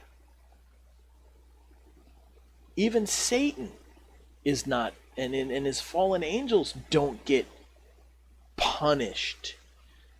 They're cast out. They left heaven, so they've been cast out. They can't come back. Okay, so they're here in spirit form. But even in the end days, it says, oh yes, they're cast into the lake of fire. The lake of fire, to me, is a metaphor for oblivion. Because in the Bible, when the Jews were a warring race, going around smiting the detestables and taking over the Holy Land, what did they do? God told them to kill everyone to a man, woman, and child and burn the place with fire. Didn't say torture and rape. Didn't say kill them slowly by peeling off their skin and burning their flesh on a fire or pulling their guts out slow. No, there was no torture. There was no pain. It was just kill them all and burn it with fire. Fire obliterates everything, so there's nothing left. The lake of fire and hell is a misconception by people who want to make us afraid so we follow them. That's my take from reading the Bible. And I think that is the most logical take from reading the Bible. I would really enjoy the conversations with God. It's all about feeding the soul and having a soul purpose instead of a soul purpose. Aha! What I took from that was your soul rests for a while before it moves again and is reborn in another body, but that's just my opinion. See, that's more of reincarnation. Reincarnation isn't really part of Christianity. But it is possible. Like, some of the energies that made up what you were may be asleep and waiting somewhere, but you're not conscious of it, so you're not alive. You're dead. So it can work with that. It could work with that. I've had my Irish friend Riley. He says that no, Sheol is a real place because it says that when the pit is full to capacity is when the dead will rise up. Now, he believes that the dead rising up are actually demons taking human body hosts to take physical form on Earth for the end of days battle, the great confrontation. But that's not what the Bibles that I've looked at say. It seems more to me when the dead and when all the dead throughout history rise up, that's because God brought them back to say, look, I exist. Otherwise, you wouldn't be here right now.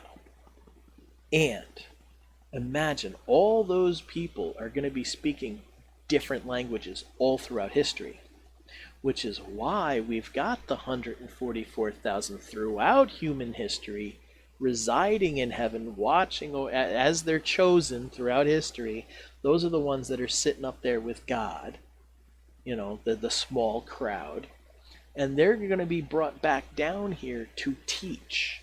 They're going to be speaking the languages of the past. They're going to know the truth, and they're going to educate everybody, past and present, that God exists, that this is the truth, and now is your choice. Follow and live forever in the new kingdom on earth, because even the New Testament says that earth will be remade and a new Jerusalem created. Doesn't say that they're all going back up to fucking heaven. That's not our place. Earth is our place. Earth is God's gift to man. This is our place, the planet. So when Revelations is all done and over with, all the sinners have been culled out, because they chose to be with the beast, and the beast and all his minions are defeated and cast into the lake of fire of oblivion. And then we've got the 1,000 years of peace under Jesus' rule. Then Satan's set out again because all those people will have not known anything of that. They've not known temptation. They've not known sin.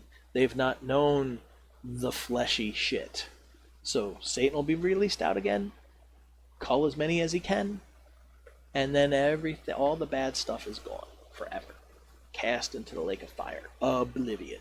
Obliterated. That's my take on it. You agree in taking different things from different religions and come out with my own ideas. I mean, that's really what it comes down to. You know, there's three sides to every story. There's yours, there's mine, and then there's the truth. So when I've talked with Jews on the idea of souls and things, I haven't had much experience with Muslims, unfortunately.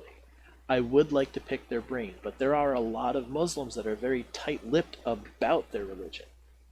You know, you're an infidel, and maybe it's going a little far, but I'm unenlightened, I'm unrighteous, so therefore they don't want to share, you know. But I like to see how other people see it and pick their brains and whatnot. And one of my biggest questions is, the Bible states that there is only one judgment. And that's supposed to be at the end of Revelations. So how can you believe that when you die, if you died tomorrow, that Peter is going to be at the pearly gates going, you get to go to heaven. Or, no, you get to go to hell. But during Revelations, all the dead will come back to earth in physical form. And that's when judgment happens. That's why it's called Judgment Day. So you're telling me that even though the Bible states that there's only one judgment done by Jesus, Catholics get judged twice? That doesn't make sense to me. God does not work in mysterious ways. God makes a prophecy, and it happens. We may not understand that prophecy until after it happens, but that is not a mysterious thing. I hate that answer. God works in mysterious ways. No, he doesn't. You may not understand it, so it seems like a mystery to you, but in retrospect, it's not. God says this, it's going to happen. Plain and simple to me. Choose to follow and live forever in paradise, or don't, and get wiped out. The choice to me has always been life or death. Life or death. And with that, I will say, love everybody equally, whether they are your enemy or not. Because we're all equal here. Doesn't matter what you've been taught. We are all the same. We all have fleshy parts made of a biological matter that came from the stars. We all have blood pumping through our bodies. We all have eyes and fingers and feelings and emotions. Doesn't matter what race you are. You know? Oh, thank you for joining in the conversation. I have a vague idea. Let's see. How many people are in the chat? 1, 2, 3, 4, 5, 6, 7. 7 people have access to my chat. And let's see, how many channels were hosting me that would actually be seeing it? Last time it was 9, so there's 12 now. So I'm sure there's quite a few people that are out there watching and listening. You may agree, you may disagree. Hey, I'm not here to convince you. I'm just here to pass on what I've learned and what I've experienced. And I try and make it as logical and as simple as I can, because I really think that's the way it's supposed to be. It's not supposed to be a mystery. It's not supposed to be complicated. You don't need 30 years of study to understand it. Put these hands together, talk to him, ask him for wisdom to understand the right way to interpret his words before you start studying, and that's probably the best way to do it. You know? But with that, I will end my little religious rant, and I want to thank you all for watching. Kazmate. Thank you for participating in the chat. Haster, thanks for talking before when you did. Everybody else, thanks for watching. If you enjoyed what you saw, click onto my channel and give me a follow. I don't always have the religious conversations like this. Most of the time it's just a bunch of funny shit that I come up with off the top of my head, game conversations and whatnot. But gotta start up your stream. Alright, no problem. Have a good one. And you know, if you can, thank you for following. Thought you already were, but hey, cool beans. I have 7 different channels that I'm on. The 3 gaming channels that I'm on is Twitch, Mixer, and DLive. All under Bent Cheese Grater, spelled the same way. So if you're on them, give me a follow. You don't always have to watch, but I appreciate it that you do. You can friend me on Facebook, Bent Cheese Grater Wild Oats. You can friend me on Steam, because I stream to Steam. You can subscribe to my YouTube channel, which right now is just the full-length streams on there. I will eventually take some time off of streaming 5 days a week and get into editing to break them down into the actual like missions and things like that, kind of cookie cutter it down a bit so there's not all the stuff in there. But if you guys can take a few moments of your day, friend me, follow me, subscribe to the YouTube channel. Cost you nothing, but it means the world to me, because then it shows that I'm doing something right. By being myself and having the conversations that I have, I'm doing something right because people are enjoying it and want to continue enjoying it. And that gives me a warm fuzzy right here. Yeah. So, I love you all. I do, because without you, I'd just be talking to space. And that would be silly. Thank you very much. Thank you. Yeah, so, oh, actually, let's see. Since I can only raid on Twitch, because I don't think they have raids on DLive or Mixer, let's see, who is playing that I can do a raid on? CJ's playing Fortnite. Rose Loveless is playing Dungeons and Dragons. I think that he didn't allow raids anymore. So, alright, I'll send some people CJ's way. Why not? Let's see.